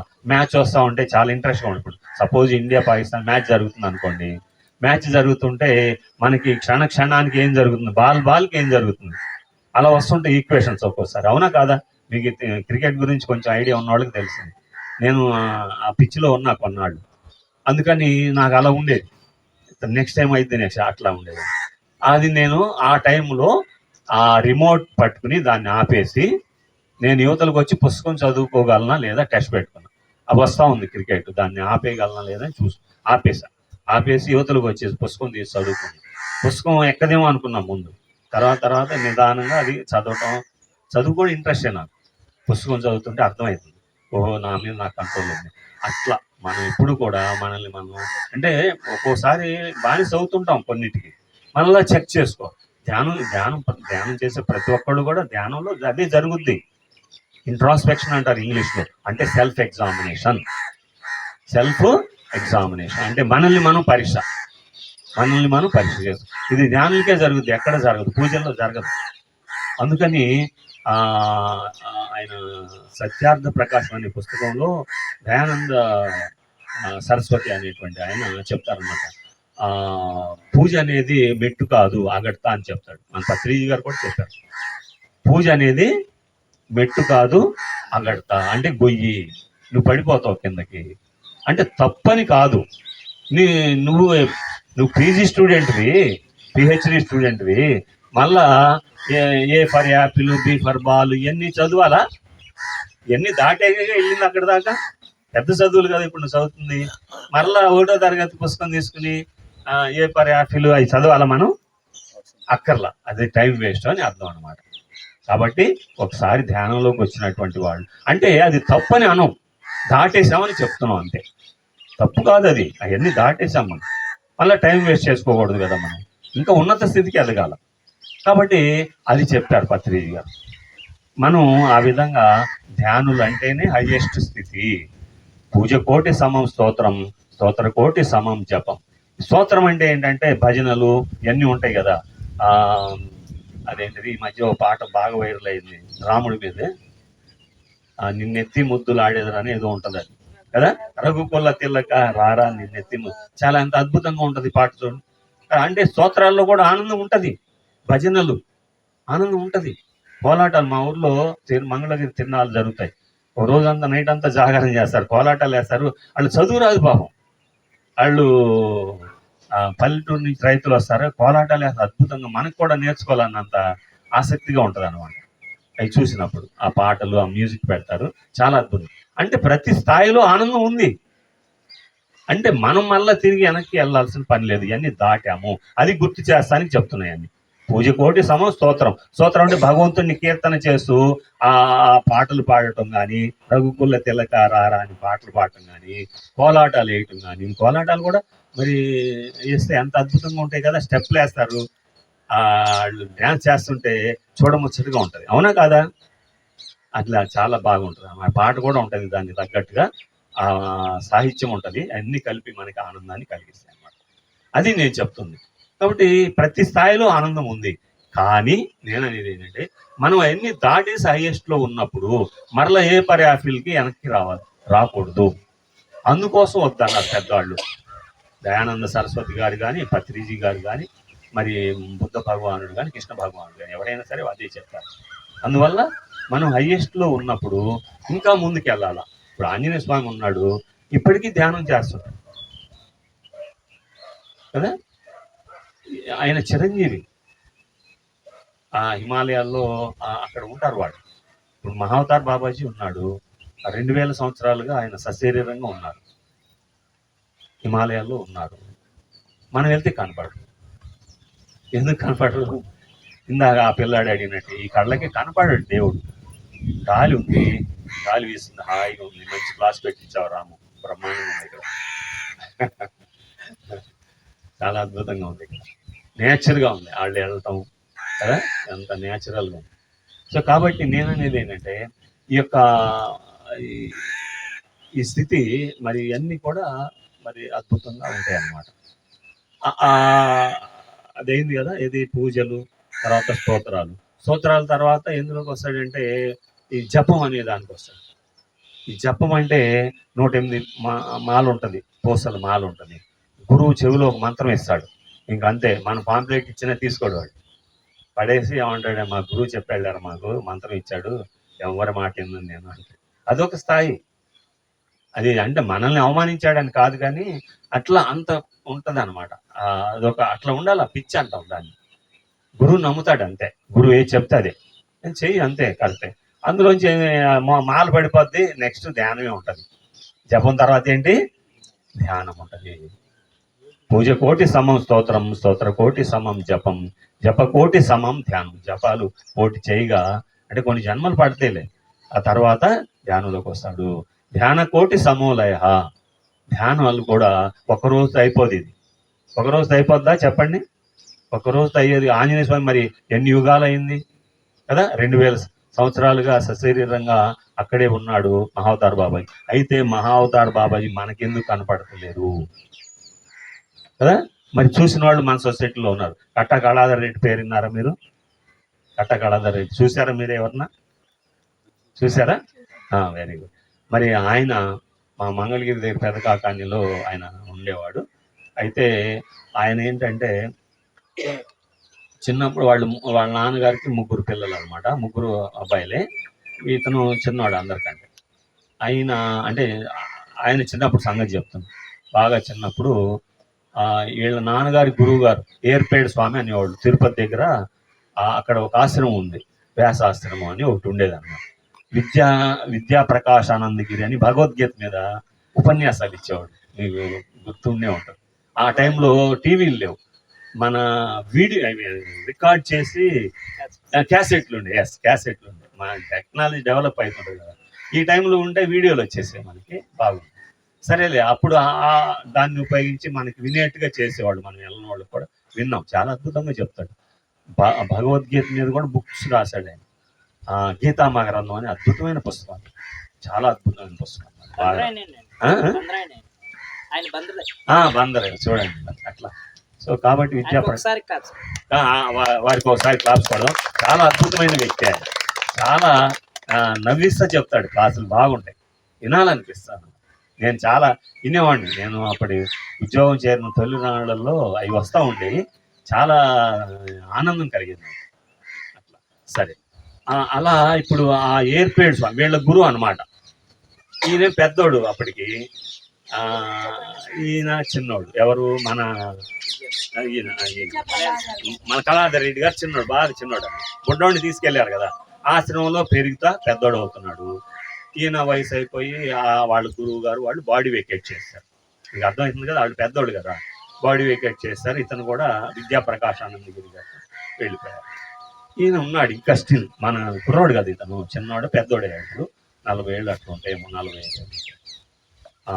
మేము మంగళగిరి చాలాసార్లు క్లాసులు పిలిచాం అన్నమాట.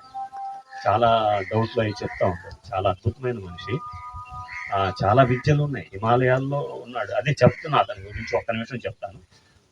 అలా చిన్నప్పుడు వాళ్ళ గురువు గారు, వాళ్ళ నాన్నగారి గురువు గారు మలయాళ స్వామి అనేవాళ్ళు, ఆయన తీసుకెళ్ళిపోయి అక్కడ ఏర్పేడు స్వామి అని కూడా అంటారు, ఆశ్రమంలో పెంచాడు, పెద్ద అయ్యాడు. ఆ గురువు గారు బాడీ వెకేట్ చేసిన తర్వాత ఈయన మరి ఆ ఆశ్రమంలో పెరిగాడు కదా, ఆయన ఏం చేశాడు, ఆయన ఇంటికి రాలే, ఇంకా ఈ సంసారము రొచ్చు ఇదంతా వద్దులే అనుకుని హిమాలయాలు వెళ్ళిపోయాడు, ఇంటికి రాకుండా. అక్కడికి వెళ్ళి మళ్ళా గురువుల్ని పట్టుకుని మోక్షం సంపాదించి ఏదో ఆలోచనలు ఉంటాయి కదా వాళ్ళకి, అటు వెళ్ళిపోయాడు. అక్కడికి వెళ్తే ఒక గురువు దగ్గరికి వెళ్ళాడు. 2 సంవత్సరాలు నేర్చుకున్న తర్వాత ఆ గురువు గారు అప్పటికి పత్రిజీ గారు మన ఏరియాలో బాగా ప్రచారం చేస్తూ తిరుగుతున్నారు. వాళ్ళు అన్నారు, గురువు గారు, అయ్యా నీకు ఇక్కడ పని లేదు హిమాలయాల్లో, ఇప్పుడు నువ్వు వెళ్ళి పత్రిజీ గారిని కలు, ఆయన దగ్గర నీ పని ఉంది. వాళ్ళకి తెలిసిపోద్ది హాస్టల్గా, ఇట్లా థర్డ్ ఐ ఉంటుంది వాళ్ళకి, దివ్య దృష్టి, అది చెప్తారన్నమాట. ఇక్కడ పని లేదు నాన్న నీకు, నువ్వు వెళ్ళిపో, పత్రిజీ గారు మైదానాల్లో సంచరిస్తున్నారు, మైదానాలు మన ఏరియాలో అనమాట సంచరిస్తున్నారు, హిమాలయాల్లో నీకు పని లేదు, నువ్వు వెళ్ళిపోండి. ఆయన నచ్చల. అర్థమైందా? నేను వచ్చింది అక్కడి నుంచి మళ్ళీ ఆ రోజులోకి ఎందుకు, సంసారం నేను కదా ఆయన ఉద్దేశం. ఈయనేం చేశాడు, మన డాక్టర్ వాడు నచ్చలేదు, ఇంకో డాక్టర్ దగ్గర బోర్డులు ఉంటాయిగా, అట్లా ఇంకో గురువు దగ్గరికి వెళ్ళాడు. ఆయన కూడా 1-2 సంవత్సరాలు సాధన చేయించి చివరికి ఇదే మాటలు చెప్పాడు. ఆయన మళ్ళీ ఏం చేసి ఇంకో డాక్టర్ని చూసుకున్నాడు, ఇంకొక గురువు. అట్లా 4 మారారు. 5వ గురువు కూడా అదే మాట. బౌద్ధం దాంట్లో కూడా చేయరు, ఆయన కూడా ఇదే చెప్పాడు. హాస్టల్గా వాళ్ళందరికీ తెలుసు కదా, పత్రిజీ గారు వర్క్ చేస్తున్నారు మైదానాల్లో, హాస్టల్గా ఇక్కడ నుంచి మేము కూడా ఆయనకే మేము హెల్ప్ చేస్తున్నాము, దివ్య ప్రాణాలకి ఇది నడుస్తుంది, ఇప్పుడు నువ్వు వెళ్ళు, నీ పని అక్కడే ఉంది కానీ అని చెప్పి 4 చెప్పారు. ఈయనకి నచ్చట్లా, ఆ హిమాలయాల్లోనే ఉండాలని ఈయన కోరిక, ఈయన పెళ్లి చేసుకోకూడదని ఈయన కోరిక. కానీ వాళ్ళని పెళ్లి చేసుకోవాలి, నువ్వు పత్రిజీ గారి దగ్గరికి వెళ్ళి నీ పని అక్కడ ఉంది అంటున్నారు. ఇది అన్నమాట జరుగుతుంది. అయితే ఎవరి మాట ఇంట్లో 4 మార్చేశాడు. 5వది ఏం జరిగిందంటే, మహావతార్ బాబాజీని కబురు వచ్చింది. ఎవరికి? కట్టా గడాధర్ రెడ్డి గారికి కబురు వచ్చింది. అది మామూలు విషయం కాదు. 3 పిలిచాడు ఆయన. వీళ్ళతో పాటు ఇంకా ఉంటారు కదా, ఆ రోజుల్లో బుద్ధుడు కూడా బయటికి వెళ్ళిపోయినప్పుడు 5-6 కలిసి చేసేవాళ్ళు ఈ సాధన కదా. అట్లా ఈయన కూడా 3 ఉన్నారు, 2 కలిసి రమ్మని కబురు వస్తే అప్పుడు వెళ్తున్నారు. మహావతార్ బాబాజీ దగ్గరికి వెళ్తా ఉంటే హిమాలయాల్లో ఒకడు అన్నాడు, రెడ్డి గారు నేను చెప్పాను కదా మన సాధన బాగుంది, అందుకే ఆయన పెద్ద ఆయన పిలిచాడని అహంకారంగా మాట్లాడితే కొంత దూరం వెళ్ళాక మళ్ళీ ఇంకొకడు వచ్చి ఇద్దరినే రమ్మన్నారు. ఆ 3 ఎవడైతే మాట్లాడా వాడిని కట్ చేస్తారు, తీసేస్తారు. ఆ 2 వెళ్తున్నారు. మళ్ళా ఆ 2వ వాడు కూడా కట్ అయిపోయాడు. గడాధర్ రెడ్డి ఒక్కడే చివరికి వెళ్ళడం జరిగింది, తప్పట్లు కూడా. అలా వెళ్ళి మరి సశరీరంగా అతన్ని కలిశాడు. ఆ సెట్టింగు రాఘవేంద్రరావు సినిమాలో బ్యాక్గ్రౌండ్ చూపిస్తారే మనకి, అసలు నేను ఆ జీవితంలో ఎప్పుడు చూడలేదు. స్వర్గం కూడా అంత అందంగా ఉంటుందని నాకు తెలియదు. రకరకాల పక్షులు, ఆ గ్రీనరీ, రకరకాల అందమైనటువంటి చెట్లు, పువ్వులు, ఎంతో అద్భుతంగా ఉంది. నేను ఆ జీవితంలో ఎప్పుడు చూడలేదు, అంత బాగుంది అక్కడ ఏరియా అని చెప్పాడు. ఇది కళ నిజమా అని నాకే డౌట్ వచ్చింది. మరి 15 రోజులు ఉన్నాడు అక్కడ, అది మామూలు విషయమా? ఎవరి దగ్గర?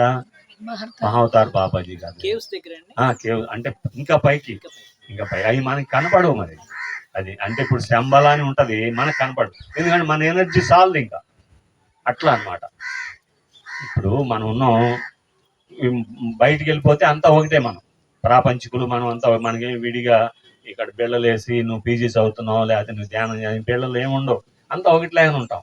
కానీ ఒక తరం ఒక విధంగా మనకు కూడా తెలియదు. అది మనం ఇందాక అనుకున్నాం, పూజలు దాటాము, స్తోత్రాలు దాటాము కదా, ఇవన్నీ జపాలు దాటాము, ఇవి మనకు కూడా తెలియవు కొన్ని సందర్భాలు. అసలు మరి ఈ యొక్క ధ్యాన స్థితికి వచ్చామని హైయెస్ట్లో ఉన్నాము, మనకే తెలియదు, మనకే డౌట్ వస్తుంటుంది ఒకసారి, కళ్ళకు కనబడే కావు ఇవన్నీ. మీకు అర్థమైందా? అలా ఉంటాయి అన్నమాట. మీకు అర్థమైందా? మళ్ళీ చెప్తా. ఎనర్జీసు స్థాయిలు పెరుగుతూ ఉంటాయి, అందుకే గడాధర్ రెడ్డి గారిని పిలిచారు. వాళ్ళకి కనిపించారు, ఆయన స్థాయి పెరిగింది కాబట్టి. ఇప్పుడు ఉన్నారు అక్కడ, ఆంజనేయ స్వామి కూడా మనకు కనపడతలేదే, మరి మనం ఏమంటాం? ఎవరు లేరు బాబు, కొండలే ఉన్నాయి అక్కడ, ఏమి లేవు. కిన్నెరలు, కింపురుషులు, గంధర్వులు అందరూ ఉంటారు అక్కడ, ఈ కళ్ళు చూడలేవు. ఇప్పుడు మీకు ఇంకో చిన్న ఉదాహరణ చెప్తా. ఇప్పుడు జగదేక వీరుడు అతిలోక సుందరి మనం సినిమా ఉంది, మనం చిరంజీవి సినిమా చూస్తాం కదా, ఇది చూస్తానులే, మా పిల్లలకి చెప్తే చాలా ఇంట్రెస్ట్ వాడు. చూసాం సార్ అంట. మరి చూసినప్పుడు అందులో ఒక చిన్న పాయింట్ చెప్తాను, మీరు చూడండి, జాగ్రత్తగా వినండి. ఇప్పుడు ఈయన పిల్ల కోసం ఏదో అక్కడికి వెళ్ళాల్సి వస్తుంది, హిమాలయాల కోసం వెళ్ళాల్సి వస్తుంది. వెళ్తే అదే టైంలో వాళ్ళు విహారానికి వస్తారు. ఆడ ఇంద్రుడి కూతురు, ఏదో కల్పిత కథ అయినా ఊరికే వస్తారు. వస్తే వాళ్ళకి చిరంజీవి కనిపెడుతుంటాడు, కానీ చిరంజీవి వాళ్ళని చూడలేదు. ఎందుకని చెప్పండి. మేడం గారు ఎవరు చూడలేరు అన్నది బాగా చెప్పాను. నా సంతోషం.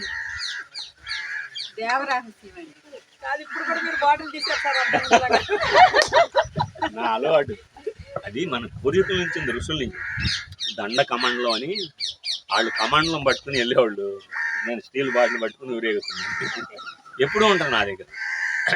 అంటే రాము మంచి లేవడని కాదు, దాని అర్థం నెగిటివ్గా తీసుకోమాలండి. నా అలవాటు అది అంతే. అర్థమైందా? మేడం గారు ఏమన్నారు, మనకు కనపడరు అన్న. కరెక్టే కదా, ఉన్నారా లేదా అక్కడ వాళ్ళు? అట్లా అనమాట. దేవతలు అక్కడ ఉంటారు, కిన్నెరులు ఉంటారు, కింపురుషులు ఉంటారు, గంధర్వులు ఉంటారు, హైయెస్ట్ సోల్స్ అందరూ ఉన్నారు అక్కడ. ఈ కళ్ళతో చూడలేకపోతున్నాం కాబట్టి లేరు అనకూడదు. మన స్థాయి పెరగలేదు అన్నారు. మాట తేడా, తప్పటి కొట్టండి. అట్లాగే ఇక్కడ గాలి లేదు సార్ మా పిల్లలు అంటారు. గాలి లేదు, నువ్వు ఎట్టున్నావురా, నేను ఎట్టున్నాను అంటే, నిజంగా సార్ చెమటలు పడుతుంది సార్ అంటాడు. అప్పుడు అంటే గాలి తక్కువ ఉందండి రా బాబు, గాలి లేదు మనం ఉండలేరా బాబు. గాలి లేదు సార్, కంటకు కనబడతలేదా అని అన్నాం మళ్ళా కదా. గాలి ఉంది, గాలి వల్లే మనం బతుకు. ఆయన ఎవరు ఇంతకు ముందు స్పీకర్గా చేశాడు, కోడెల శివప్రసాద్. ఊరేసుకున్నాడు 3 నిమిషాలే. ఎవరు ఊరేసుకున్నా గాలి అందదు. ఇక ఈ బీసిపోతే లోపలికి గాలి ఉంటేనే మనిషి బ్రతుకుతాడు. ఆక్సిజన్ అంటాం అన్నమాట, ప్రాణవాయువు కదా. కాబట్టి నేను అనేది ఏంటంటే, అది కంటికి కనిపించకపోయినా, మనకి తెలియకపోయినా ఉన్నాయి కొన్ని. గాలే ఫర్ ఎగ్జాంపుల్, మనం బతుకుతున్నాం అంటే అసలు గాలే. మన జ్ఞానం లేకపోవచ్చు.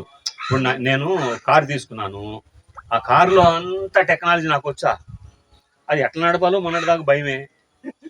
కొత్తగా ఉన్నప్పుడు అంతే కదా. మీకు అర్థమవుతుందా? ఆ ఇంజిన్ ఏంటి, ఎట్లా పనిచేస్తుంది, లేకపోతే ఇంకోటి ఏంటి ఎట్లా పనిచేస్తుంది, అన్నీ తెలియదు నాకు. ఎవరికి తెలియదు. మనకి ఎంతవరకు ఫోన్ ఉంది, అన్నీ తెలుసా మనకి. ఇందులో ఎంత టెక్నాలజీ ఉంది, మన పిల్లలు ఉపయోగిస్తున్నారు అద్భుతంగా కదా. ఎంత ఉంది మనకు, అన్నీ తెలియవు. ఏదో అలో బై బై అంతే, కొంత ఉపయోగించుకుంటున్నాం. ఒక 10%, 15%. మిగతా బోర్డు నేర్చుకోవాలి. ఇంకా అందులో కూడా ఫ్లైర్స్ పెడితే రాదు నాకు పూర్తిగా, ఇప్పుడిప్పుడే నేర్చుకుంటున్నా. అట్లా అన్నీ నేర్చుకుంటామే మనం. సైంటిస్టులు కనిపెట్టేశారు కదా. అట్లా టెక్నాలజీ పెద్దది, జ్ఞానం పెద్దది, మనకు వచ్చింది చాలా తక్కువ. మరి లేదంటే అనకూడదు. ఈ బోర్డు ఉంది ఫోన్లో, మనకు అంతా వచ్చా రాదు కొంచెం. అట్లా గాలి ఉంది, గాలి వల్లే బ్రతుకుతున్నాం, కంటికి కనపడలేదు లేదు సార్ అంటే తప్పు. అట్లాగే మనకి తెలియని బోర్డులు ఉన్నాయి.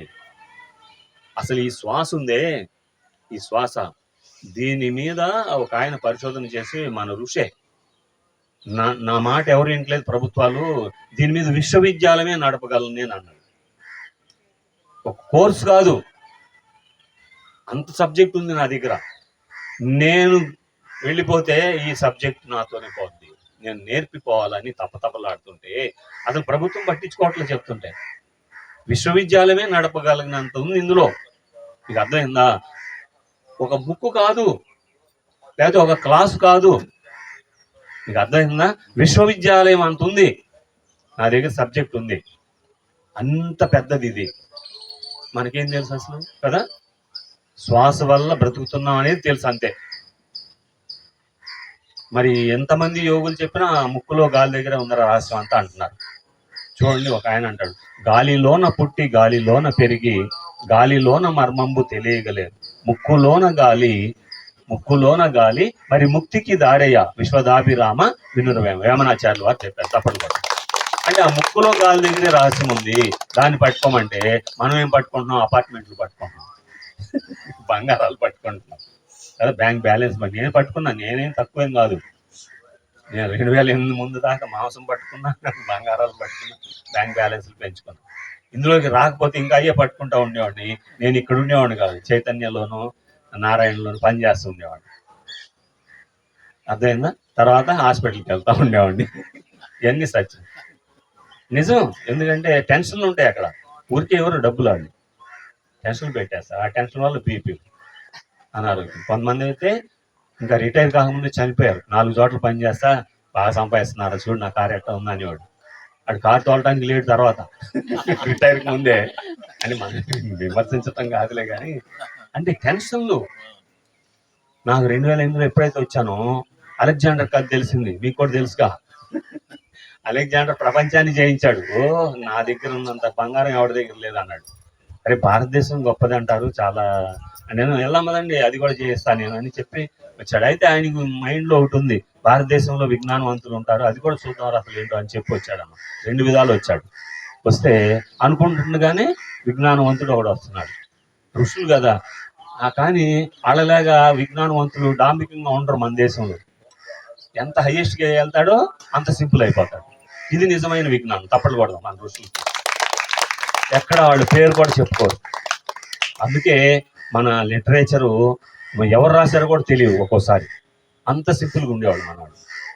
నేను ఇంపార్టెంట్ కాదు అసలు, నేను శరీరమే కాదు, ఆత్మలో ఈ విశ్వాత్మలో ఒకడిని నేను, చిన్న అంశం నేను అని తన పేరుకి ఎప్పుడు ప్రాధాన్యత ఇచ్చుకునేవాడు కాదు. నిన్న కాక మొన్న హిమాలయ యోగులతో పరమ జీవనం అనే పుస్తకంలో కూడా పేరు విన్నారా? ఆ పుస్తకం పేరు హిమాలయ యోగులతో పరమ జీవనము, స్వామి రామ రాశాడు.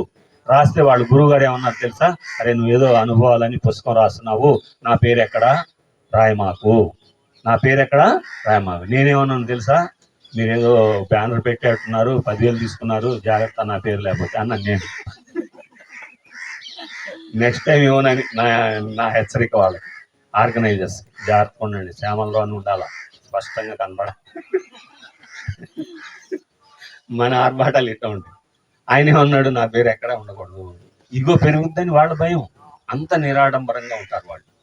నా పేరు వద్దు, నా ఫోటో వద్దు అంటే వీళ్ళు ఏం చేశారు, ఈ పెద్ద ఆయన ఫోటో మనం చూడబోతే ఎట్లా అని చెప్పి ఫోటో తీశారు. ఫోటో రాలా కెమెరాలో. వాడు మామూలు వాళ్ళు కాదు, ఫోటో రాలా. అది ఇష్టం లేకపోతే అది ఏది జరగదు. ఇక నువ్వు మనసులో అనుకునేది ఏంటో ఇక్కడ తెలిసిపోద్ది ఆయనకి, గురువు గారు. ఆ బుక్ చదవండి, చాలా అద్భుతంగా ఉంటాయి. నేను చాలా ఎంజాయ్ చేశాను ఆ పుస్తకం, ఒకసారిగా చదివింది, అంత అద్భుతంగా ఉంటాయి అన్న. ఇప్పుడు ఏదో చెప్తున్నాను మీకు, మళ్ళీ అటు వెళ్ళి ఎక్కడున్నా అలెగ్జాండర్ దగ్గరికి వచ్చాం కదా, భారతదేశం వచ్చాడు. వస్తే అనుకున్నాడు మీ ఇక్కడ జ్ఞానవంతులు కూడా వస్తున్నాడు. వస్తూ ఉంటే ఆడు చూసి సింపుల్గా ఉన్నాడు, గోచే ఉంది, దండ కమండలాలు, కూర్చుంటానికి తాగటానికి నీళ్ళంతే. దండం ఉంటుంది కదా, ఇట్లా పెట్టుకుంటాను. దండం అంటే ధ్యానం చేసేటప్పుడు హాయిగా ఉంటుంది అన్నమాట. అది వెళ్తుంటే ఆరా వచ్చింది. ఆరా పవర్ వస్తుంది వాళ్ళ దగ్గర. ఆరా అంటే ఏంటంటే ఎనర్జీ లెవెల్ పెరిగిపోతాయి అన్నమాట. సాధునాం దర్శనం పుణ్యం. అందుకే అట్లాంటి వాళ్ళని చూస్తేనే పుణ్యం అన్నారు పెద్దవాళ్ళు. పుణ్యం అంటే ఏంటి? ఆరా పవర్లో ఉంటుంది అన్నమాట. ఆ టైంలో చూడండి, వాళ్ళ దగ్గర నాకు ఒక డౌట్ ఉండేది చిన్నప్పుడు, ఏ మ్యాచ్లను అడగలేకపోయామండి. ఇక్కడికి వచ్చాక ధ్యానంలో, శ్యామల్లో నీ డౌట్లు నీకే తీరిపోతాయిలే అని. అవా ఇదో రకం తప్పించుకుంటాం అని చెప్పి అనుకున్న మొట్టమొదటి తెలియదుగా మనకి. నిజంగా ధ్యానం చేసుకుంటూ వెళ్తే నిజంగా నా డౌట్ నాకే తీరిపోయింది. నిజంగా చెప్తున్నా, సత్యం అనమాట. అవి ఉదాహరణగా చెప్తాను మీకు. నా డౌట్ ఏంటంటే మీకు కూడా అర్థమైంది అది చెప్తే. అదేంటంటే హిమాలయాల్లో లేకపోతే అడవుల్లో, కొండల్లో, కోనల్లో మన వాళ్ళు వెళ్తారు కదా తపస్సులు, అక్కడ ప్రశాంతంగా ఉంటుందని, మరి ధ్యానం బాగా అది తపస్సు జరుగుతుందని వెళ్తుంటారు కదా. నా డౌట్ ఏంటంటే మరి అక్కడ సర్పాలు ఉంటాయి, భయంకరమైనటువంటి పులులు, సింహాలు, రకరకాలే ఉంటాయి కదా. మరి ఏనాడు కూడా ఏ ఋషి కూడా గెడ్డమైన చచ్చిపోయినట్టుగా పలానా పులి చేతిలో, కొండ చెలువు చచ్చిపోయాడని ఎక్కడ రావు, ఏ వార్త రాదు, మనకి ఏది జరగదు. కాబట్టి ఎందుకని వీళ్ళకేం జరగదు అక్కడ? ఈ ప్రమాదం కదా, మనం వెళ్ళాలంటే వెళ్ళలేం కదా అని చెప్పి నా డౌట్ ఉండేది. నేషనల్ అడుగుదామంటే కొడతాడేమని భయం చిన్నప్పుడు. ఇక్కడికి వచ్చే గీళ్ళని అడిగితే చాలా నువ్వే కూర్చో, నీకే తెలిస్తేనే. అబ్బా బలి తప్పించుకుంటున్నారా మీరు, మీకు తెలియదని చెప్పకుండా అనుకున్నా ఫస్ట్లో. అయితే నిజంగా నాకే తీరిపోయింది, ఎనర్జీ లెవెల్ పెరిగింది. అంటే డబ్బా వేసుకోవట్లా, నిజంగా పెరుగుద్ది ధ్యానం చేస్తాను. తప్పట్లు కొట్టండి. అండ్ నా పెరిగిందని కాదు, కొద్దిగా ఇంప్రూవ్ అయింది. ధ్యానం అలా చేసుకుంటూ వెళ్తుంటే డెఫినెట్గా ఇంప్రూవ్ అయింది ఎవరికైనా. మనం అంటే జరుగుతుంటాయి, అవి కూడా ఉంటాయి మనకి. అది వాక్సిద్ధి అంటాం అన్నమాట. ఇవన్నీ వస్తూ ఉంటాయి. సో కాబట్టి ఇవన్నీ తెలుసు. అది నాకేం తీరిందంటే ఆరా పవర్ పెరుగుద్ది, వాళ్ళలో ఆరా పవర్ ఉంటుంది. అందుకే ఆ సర్పాలు వాళ్ళ మీద తిరుగుతున్న వాళ్ళకి ఏం తెలియదు. నీకు తెలుసా, పిచ్చుకలు గూళ్ళు కట్టుకుంటాయి, తెలియదు ఆయనకి. ఆయన పరమాత్మలో రమిస్తూ ఉంటాడు, ఆనందంలో ఉంటాడు. ధ్యాని, ఆ ఋషి తపస్వి, అవునా? ఆయనకేం తెలియదు. ఇంకా అక్కడ ఎనర్జీ లెవెల్ పెరిగింది కాబట్టి అవి హాని చేయాలనే ఇప్పుడు మనం పాము కనపడగానే మనం నెగిటివ్ ఫామ్ అయిపోయి మనకి కర్ర పట్టుకుంటాం. దానికి ఏం ఇండికేషన్ వెళ్ళిపోతుంది అక్కడ, ఈ నన్ను చంపబోతున్నాడు అని చెప్పి అది రౌద్రంగా తయారైంది. మనం ఏం చేయకపోతే అది ఏం చేయదు, కానీ మనకి భయం కదా ముందు. దానివల్ల మనకి ఈ మధ్య కరోనా అప్పుడు చెప్పారు, నిజంగా కరోనా వచ్చి చచ్చిపోయినాడు 10% భయపడి చచ్చిపోయాడు. అట్లాగే పాము కాటు సర్వే చేశారంట, పాము కాటు నిజంగా ముందే గుండె ఆగి చచ్చిపోయి భయంతో అది ఎక్కువ అంట, ఆ శాతం. అట్లా అన్నమాట. మీకు అర్థమైందా? కాబట్టి ఇక్కడ ఆరా పవర్ ఉంటుంది. ఆరా పవర్లో ఏం జరుగుద్ది, అయ్యేం చెయ్యు. పాము ముంగిస కొట్టుకోవు, మీకు తెలుసో లేదో. పులి మేక కొట్టుకోవు. అర్థమవుతుందండి మీకు? ఎందుకని ఆ పవర్ ఉంది అక్కడ, స్నేహంగా ఉంటాయి ఆ పవర్లో. అదే దైవశక్తి అంటాం. నువ్వు ఏదైనా పేరు పెట్టుకో దానికి, ఆరా అను, ఎనర్జీ అను, దైవశక్తి అని, ఇంకా ఏదైనా పేరు పెట్టుకో, అది వర్క్ అయ్యింది. ఎందుకంటే ఇప్పుడు సినిమా ఉంది అఖండ, అది దేహమే మనం చూస్తే ఫిజికల్ బాడీ, కానీ శివుడు వస్తాడు. అప్పుడు శివమే అక్కడ ఉండేది. మీకు అర్థమైందా? అది అన్నమాట జరిగేది. మనం ఇక ఏ మాటలు చాలు చెప్పాలని. ధ్యానం చేసేవాళ్ళకి అంతే. ధ్యానం చేసేవాళ్ళకి కూడా ఏమవుతుంది, ఈ యొక్క ఆలోచనలు ఆగిపోతాయి. ఆలోచనలు ఎందుకు ఆగుతాయి వీళ్ళకి? ఎందుకంటే సాధన. ఏ సాధన? శ్వాసని గమనిస్తారు. శ్వాసను గమనిస్తే ఏం జరుగుద్ది, ఆలోచనలు ప్రపంచం జీరో అయిపోద్ది. జీరో అయిపోతే మిగిలేదేంటి, పరమాత్మని అంశము, విశ్వాత్మ అంశం ఇక్కడ ఉంది, అది ఒక్కటే ఉంటది. ఇది ఊరికే ఉండదు. ఇదేం చేస్తుంది, విశ్వం అంతా వ్యాపించి ఉన్న ఇందు గలడందు లేడను సందేహము వలదు, సందులు గొంతులు ఎందెందు వెతికినా అన్నెందుగా అన్నాడు కదా ప్రహ్లాదుడు. కాబట్టి అలా ఆ విశ్వాత్మ ఎప్పుడైతే ఈ మనసు ఆగిపోయిందో, ఈ పరమాత్మని యొక్క అంశము జీవాత్మ విశ్వాత్మలో కలుస్తూ ఉంటుంది. అదే యోగం, కలవటమే యోగం. తప్పట్లు కొట్టండి. యోగం, మనమంతా యోగంలో ఉంటాము. నీకు తెలిసినా తెలియకపోయినా ఇది సైన్స్, పక్కా సైన్స్. మన ఋషులు ఎప్పుడో వేలం ఈ లిటరేచర్ తీసేశారు మధ్యలో. లిటరేచర్ అంటే ఏంటి, బుక్స్ ఇవన్నీ తగలబెట్టేశారు. మనం అంతా పాడైపోవాలని నా అసూయతో చేసిన పనులు. అయితే విద్య ఎక్కడికి పోదు. ఇప్పుడు డ్రైవింగ్ మీద ఒకటి బుక్ రాశాడు, బుక్ కాల్చారు, డ్రైవింగ్ పోదుగా. నాకు వచ్చిన విద్య ఇవ్వడానికి తీయగలరా నాలో నుంచి? అర్థమవుతుందా మీకు చెప్పింది? మళ్ళీ కారు కానీ మళ్ళీ ఏం చేయగలను, నేను డ్రైవ్ చేయగలను. నాకు వచ్చి విద్యే కదా. ధ్యాన విద్య కూడా అంతే. అలాంటి వాళ్ళు బోల్డ్ మంది ఉన్నారు, హిమాలయాల నిండా ఉన్నారు. ఇప్పటికీ చచ్చిపోయిన వాళ్ళు బతికించే వాళ్ళు ఉన్నారు, ఇప్పటికీ ఉన్నారు. మన సొసైటీలో కూడా ఉన్నారు. ఇక్కడ మాయమైపోయి అక్కడ ప్రత్యక్షమయ్యే వాళ్ళు ఉన్నారు. ఇప్పుడు ఆయన గురించి చెప్తున్నా, కట్టగడాధర్ రెడ్డి గురించి చెప్తూ ఇదంతా చెప్పాల్సి వస్తుంది. 1 డే క్లాసులు ఒకసారిగా ఒక స్పూన్ టచ్ చేస్తే మీరేమనుకుంటారు, మొత్తం చెప్తే బాగుండి అనుకుంటారు, కానీ టైం చాలు. అట్లా అర్థమైందా? కాబట్టి ఈ విశ్వాత్మ కలిసినప్పుడు యోగం అంటే ఏంటి, కలయిక. 2 కలుస్తాయి. ఏ 2 కలుస్తాయి? మనలో ఉన్న ఆ పరమాత్మని యొక్క అంశము జీవాత్మ అంటాము. ఏదో పేరు పెట్టుకోండి దాన్ని, అది ఉంది. మరి అది రోజు ఎందుకు పనిచేయట్లా? ఈ మనసు డామినేట్ చేస్తుంది. ఏం చేస్తుంది? నా అపార్ట్మెంట్లు, నా బ్యాంక్ బ్యాలెన్స్లు, నా బంగారాలు, నా పిల్లలు, నా పెళ్ళాము, ఇదంతా కూడా వర్క్ చేస్తూ ఉంటుంది. అందువల్ల ఇది సైలెంట్ అయింది. దీన్ని ఆపినప్పుడు ఇది యాక్టివేట్ అయింది. అర్థమైందా? ఇది యాక్టివేట్ అయినప్పుడు ఇదేం చేస్తుంది, విశ్వాత్మతో కాదు. విశ్వాత్మతో మనకి 6 నెలలు సావాసం చేస్తే వాళ్ళు వీళ్ళు అవుతారు. సామెత ఉంది కదా, వాళ్ళు వీళ్ళు అవుతారు. మనం భౌతిక ప్రపంచంలో కూడా ఉంది సామెత కదా. అలా చేస్తే మనం చెడ్డ వాళ్ళతో మన పిల్లల్ని పంపం. ఎందుకని? 6 నెలలు ఆడుతూ తిరిగాడు అనుకో, పేకాడేవాడితో, మనోడు కూడా ఆడుతూ ఉంటాడు కదా. ఇక్కడ కూడా అంతే. ధ్యానం మనం చేస్తూ ఉంటే నీకు తెలిసినా తెలియకపోయిన విశ్వాత్మతో కలుస్తూ ఉంటాం. ఆయన యొక్క తప్పట్లు కొట్టండి, ఆయన యొక్క గుణాలు గణాలన్నీ వచ్చేస్తాయి. నీకు తెలీదు అది. సార్ ధ్యానం చేస్తాను, నిద్రపోతున్నాను సార్, నిద్రపో, కానీ ఆ పని జరుగుతూనే ఉంటుంది. నీకు తెలియదు అది.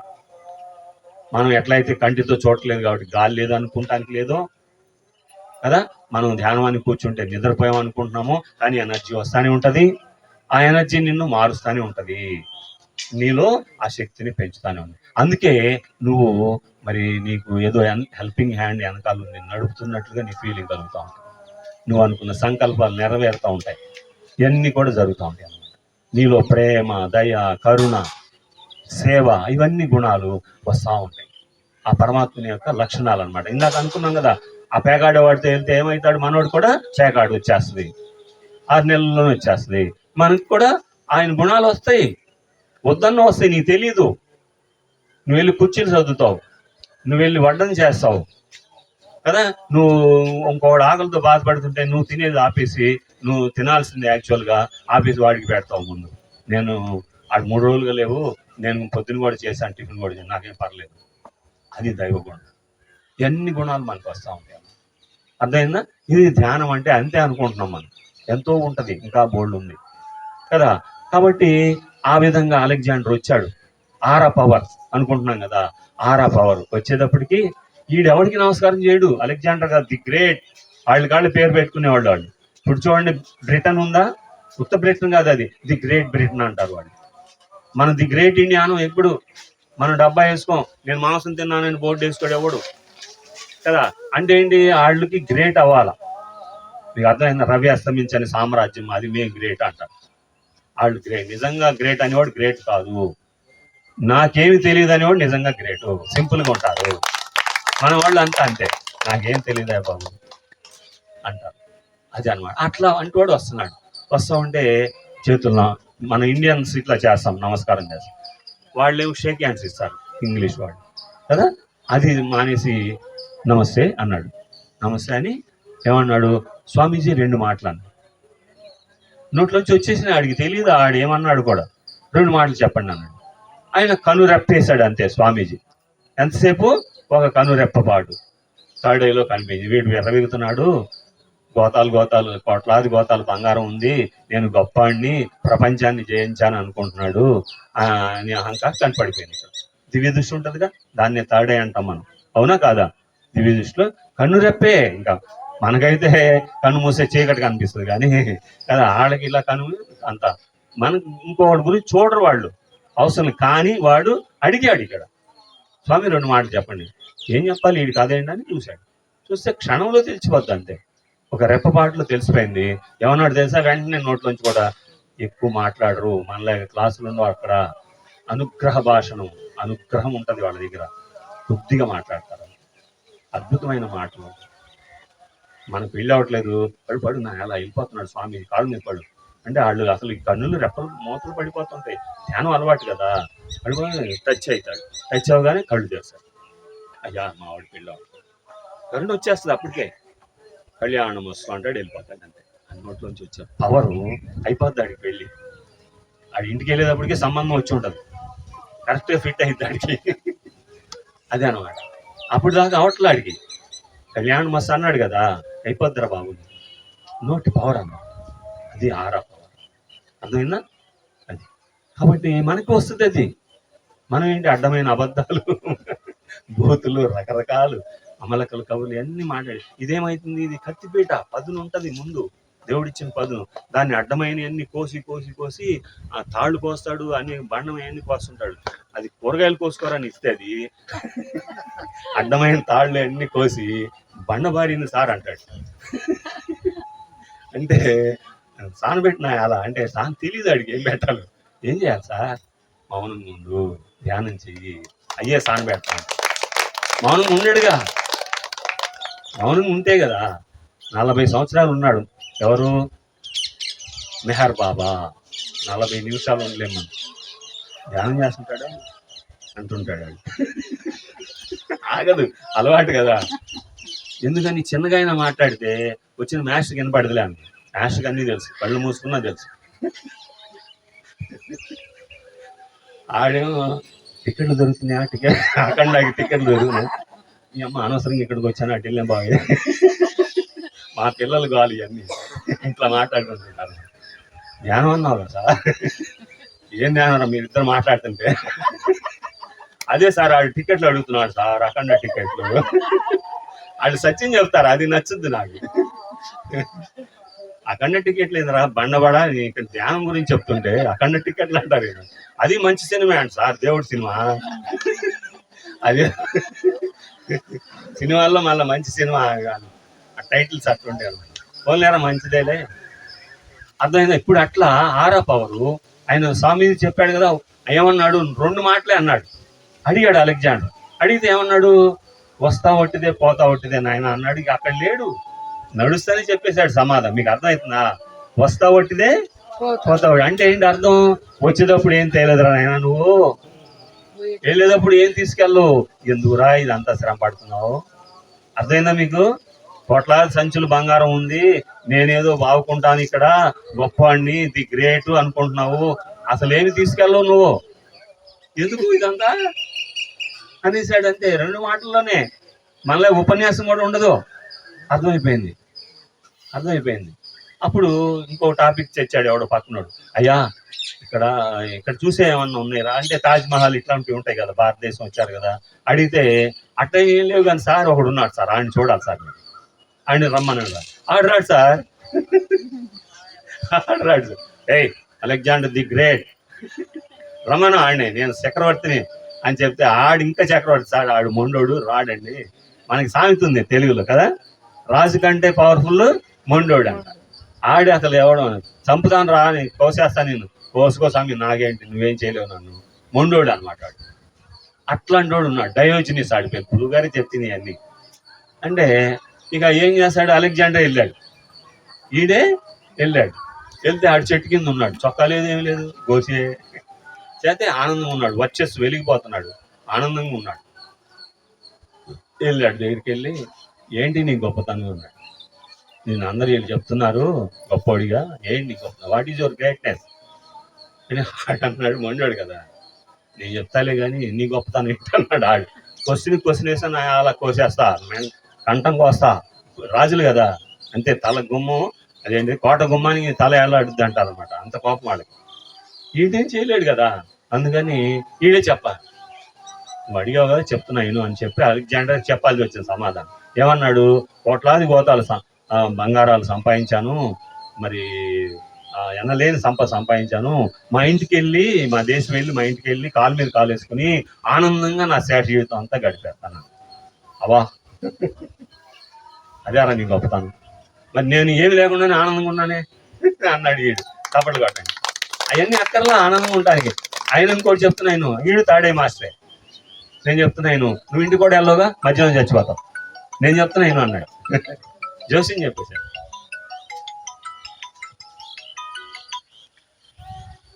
నిజమే, థర్డ్ ఏ మాస్టర్ కదా, నువ్వు ఇంటికి కూడా వెళ్ళవు మధ్యలోనే అన్నాడు. ఆడికి అర్థమైపోయింది. అయితే వెళ్తా ఉంటే వాళ్ళ ఊరు చాలా, ఈ రోజుల్లో ఫ్లైట్లు లేవు కదా, వెళ్తా ఉంటే మధ్యలో ఆడికి తేడా చేసి ఆడికి అర్థమైపోయింది, ఇంకా ఇవాళ రేపు అయిపోతాం అనేది అర్థమైపోతే అప్పుడు అలెగ్జాండర్ అన్నాడు, అరే నా శవపేటిక అంటే కాఫిన్ బాక్స్ కడతారులే వాళ్ళు, నా చేతులు బయట పెట్టించండి, నా చేతులు శవపేటికలు బయట పెట్టించండి అంటే, సార్ ఇది మన ఆచారం కాదు, వాళ్ళంతా గోల్ చేస్తారు, మళ్ళీ అడుగుతారు సార్ అంటే, నేను చెప్పానని చెప్పండి. అలెగ్జాండర్ చెప్పాడు. అలెగ్జాండర్ వచ్చేటప్పుడు ఏం తేయాలి అర్థమైంది, జ్ఞానం వచ్చింది, భారతదేశం వచ్చాడు కదా. అలెగ్జాండర్ వచ్చేటప్పుడు ఏం తెచ్చుకోలేదు, వెళ్ళేటప్పుడు ఈ కోట్లాది గోతాల సంచులు బంగారం ఏమీ తీసుకెళ్ళలేకపోతున్నాడు. అర్థమైందా? ఒట్టి చేతులతోనే వెళ్తున్నాడు, తప్పట్లు కొట్టడం సార్ అంటే జ్ఞానం వచ్చింది తనకి. వేస్ట్ ఇదంతా, నా జీవితమే వేస్ట్ అయిపోయింది, చివరి క్షణంలో అనుకున్నా ఏం ప్రయోజనం ఉండదు కదా. ఈ జ్ఞానం మన చిన్నప్పటి నుంచి పిల్లలకి, అందుకే పత్రిజీ గారు వచ్చింది, అది ఎందుకు వచ్చాడో చెప్తాను. సో కాబట్టి అలా మరి యొక్క అలెగ్జాండర్ కథ తెలుసుకున్నప్పుడు మనకు అనిపిస్తుంది. నాకంతే 2008 దాకా బ్యాంక్ బ్యాలెన్స్ ఇవన్నీ, ఇళ్ళు 4 ఇళ్ళు కొన్నా, మరి కసి నాకు ఇల్లు లేదు, ఫస్ట్లో ఇల్లే లేదు, అందుకే అన్ని సంపాదించాలి, అందులో ఆనందం ఉందనుకున్నా, అద్దాల మేడలు అందులో ఆనందం, సోఫాల్లో ఆనందం అనుకున్నా, అక్కడ ఏం లేదు ఆనందం, అందులో ఏముండదు. తర్వాత అర్థమైంది వాటిలో ఏముండదు కదా, లేకపోతే అది ఒక ఎలుతులేక ఉంటుంది కాబట్టి అంతే, అందులో ఉండదు, అందులో ఉందనుకుంటాం మనం, భ్రమ అంతా అంతే, ఏముండదు. ఎక్కడ ఉంటుంది? మనలోనే ఉంటుంది ఆనందం అనేది మనలోనే ఉంటుంది, మన తృప్తిలో ఉంటుంది ఆనందం, అది satisfaction, contentment is real happiness. మరి ఆ ముళ్ళు ఎందుకు హ్యాపీగా ఉంటున్నారు? ఏమి లేవు.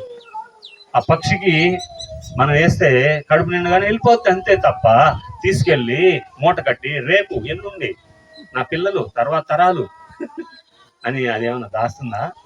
ఎప్పుడుదప్పుడే. కానీ మనిషి ఎందుకని తెలివి, మా మనోడు సార్ 7 తరాలు దాచా ఉంచా అంటాం మనం. అది అంత రాంగు, అంత అక్కర్లేదు కదా అనేది నాకు అర్థమైంది. 2008లో ఇందులో రావటం వల్ల ఎన్నో లాభాలు పొందా, ఎంతో జ్ఞానం వచ్చింది, ప్రాక్టికల్ జ్ఞానం, ప్రాక్టికల్ అన్నమాట. మా అమ్మ ఏ డెడ్ బాడీ దగ్గరికి పంపించేది కాదు. అంటే నా ముందు ఎవరో చనిపోయారంట మా అన్నయ్య, నాకు తెలియదు. భయం ఆమెకి కూడా, చదువు లేదు ఆమెకి, ఆ రోజుల్లో పల్లెటూర్లు కదా, చదువే లేదు, ఎక్కడికి పంపదు. నేను పెరిగి పెద్దోడిని టీచర్ని ఇదంతా చేస్తుంటే ఇట్లాగే వెళ్ళొద్దురా బాబు అది ఇది అంటుంది. అంటే అమ్మా నాకు పెద్దోడినే కదా, భౌతికమైన జ్ఞానం ఉందిగా కొంచెం. అమ్మ మనం ఎవరికి వెళ్ళిపోతే వాళ్ళు ఎందుకు వస్తారు రేపు, మనకి కార్యక్రమాలు మరి ఇంట్లో కూడా జరుగుతాయి కదా, ఆ మాటలు మాట్లాడి మాకు అదేం మాట మనకి జరగవా అంటే ఆమెకి తెలియదు కదా అట్లా అనేది. మరి ఎవడు రాడుగా మనం వెళ్ళకపోతే, ఇది ఇందులోకి రావటం వల్ల ఏం లాభం జరిగింది?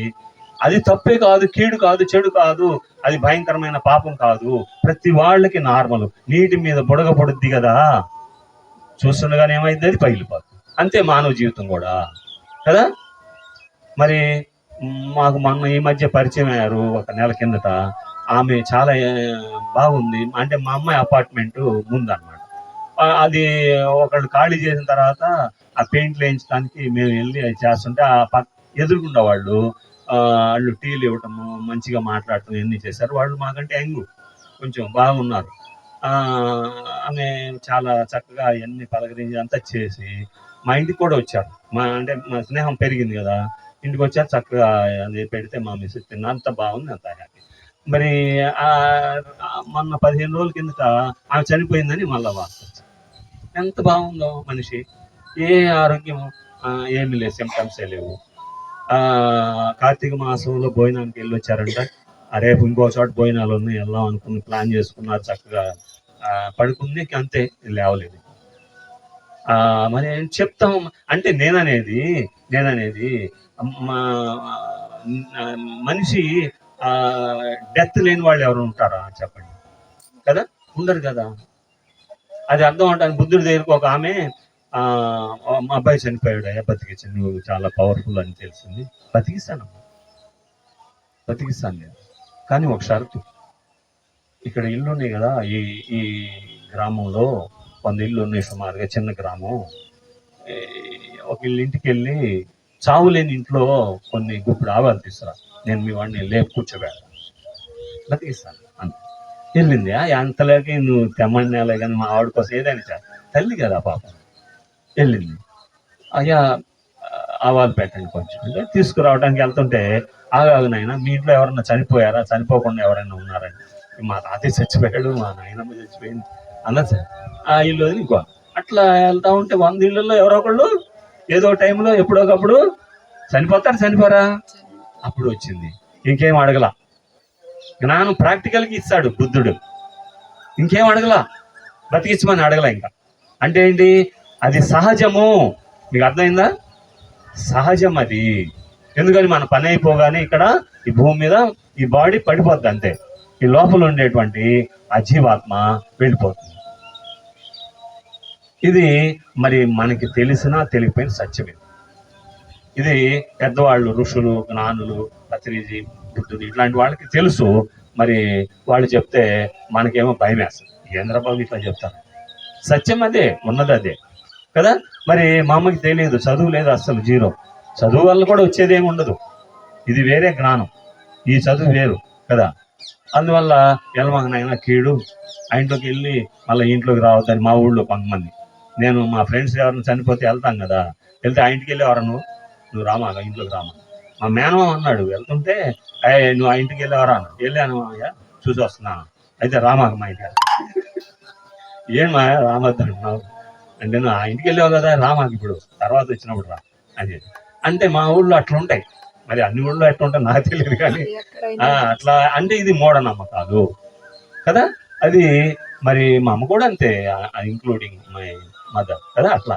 సో కాబట్టి ఇదన్నీ గురువు గారు చెప్పారు, తప్పురా, అది అంతా కూడా మూఢనమ్మకాలు. ప్రతి జీవి అంతరాత్మ ఇవి ఉంటది, జీవాత్మ పని అయిపోగానే వెళ్ళిపోతూ ఉంటది, అంతమాత్రాన చెడు కాదు. బర్త్డే ఎట్లాగో డెత్ డే కూడా అంతే, సెలబ్రేషన్ చేసుకోవాలా, తప్పడు పడదాం సార్. సెలబ్రేషన్ అంటే ఏంటి, వేడుకే. ఎందుకని ఆ జీవుడు పని అయిపోయింది, వెళ్ళిపోయాడు, ఇక్కడ పని అయిపోయింది, మరలా వస్తాడేమో, అది ఆయన ప్రణాళిక వేరుగా ఉంటాయి అవన్నీ కూడా. వాళ్ళ ప్రణాళికను బట్టి ఉంటాం. ఇప్పుడు ప్రణాళిక అయిపోయింది అంతే. నేను చెప్పా కదా ఎంత బాగుంది, అమ్మాయి చక్కగా ఉంది, యంగ్గా ఉంది, మరి అయినా చెప్పలేం మనం. పడుకుంది, ఏమి ఆ టెస్టులు కూడా చేయించరా. వాళ్ళ ఆయనకి చేయించింది, ఎందుకంటే ఆయన కొంచెం నలతగా ఉన్నాడని ఆయనకి చేయించింది. ఆడు బాగున్నాడు, ఈమె వెళ్ళిపోయింది. మా మిసెస్ తేరుకోలేకపోతుంది. అరే ఎంత బాగుంది అమ్మాయి, ఇవాళ వచ్చేటప్పుడు కూడా ఆ టాపిక్ తెచ్చి మళ్ళీ బాధపడి. అంటే చూడండి, మన చేతుల్లో ఉండవు కొన్ని. పని అయిపోయింది అంతే, అసలు పని అయిపోయింది, వెళ్ళిపోయింది కదా. అర్థమైంది మీకు? అది కీడు కాదు. మనం మా ఊళ్ళలో అట్లా అనుకుంటారన్నమాట, అది కీడు అని అక్కడికి వెళ్ళకూడదు.